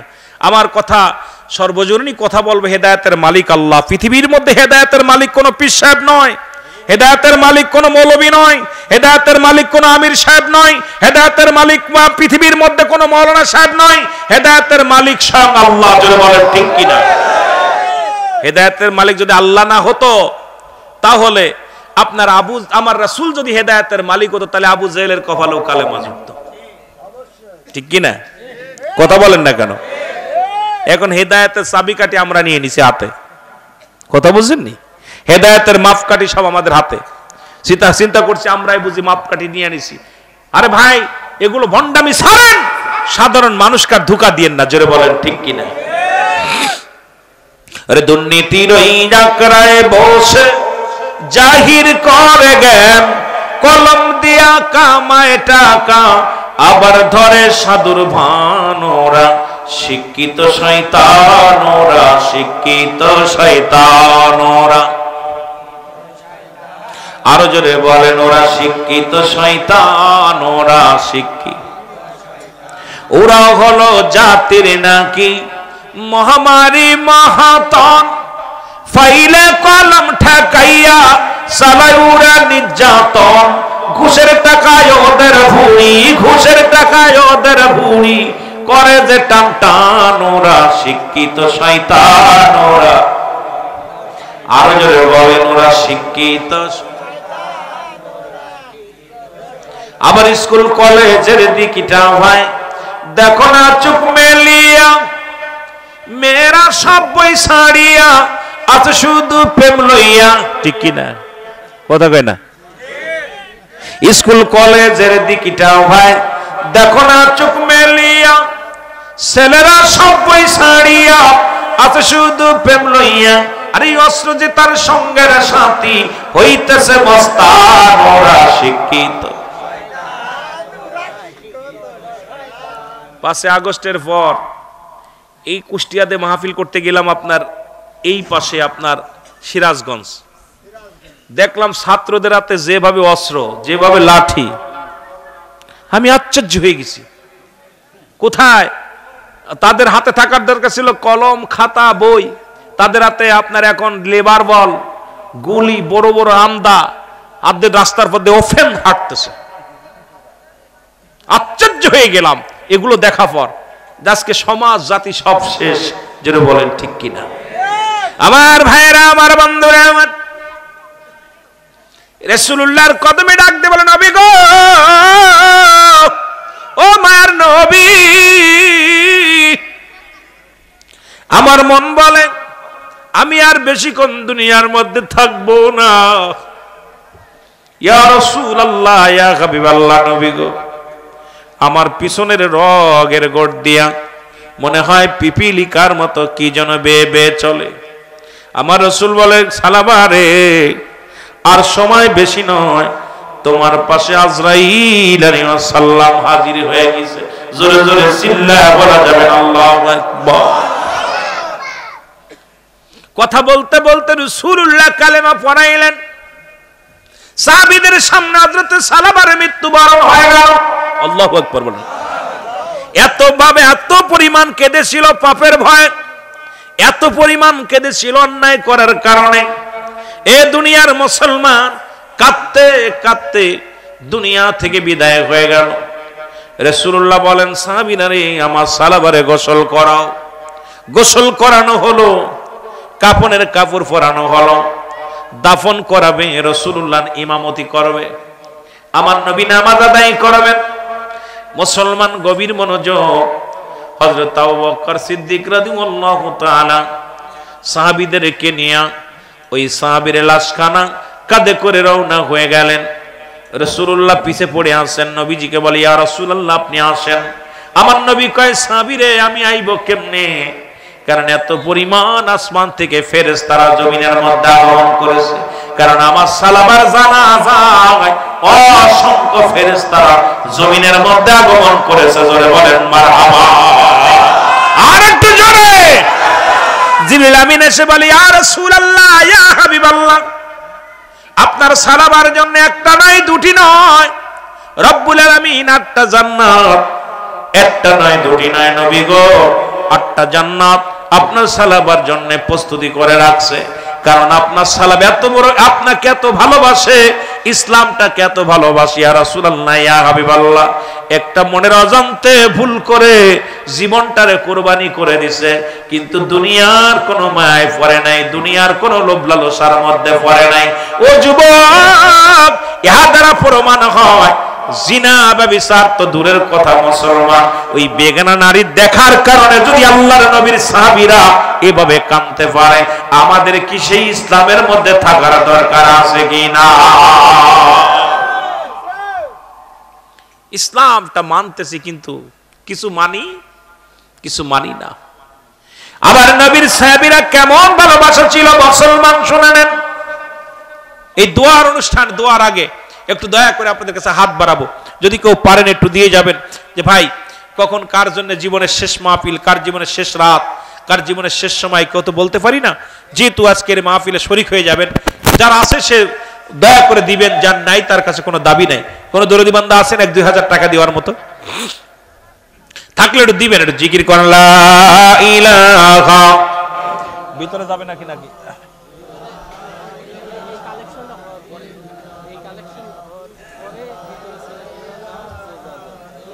কই আসেন, একটু আসেন ভিতরে, মা বোনেরা আসেন, আসেন উঠে আসেন, আপনারা উঠে আসেন বাবা। 1-2 হাজার করে যদি কেউ পারেন আপনারা মাহফিলের জন্য শরীক হয়ে যান।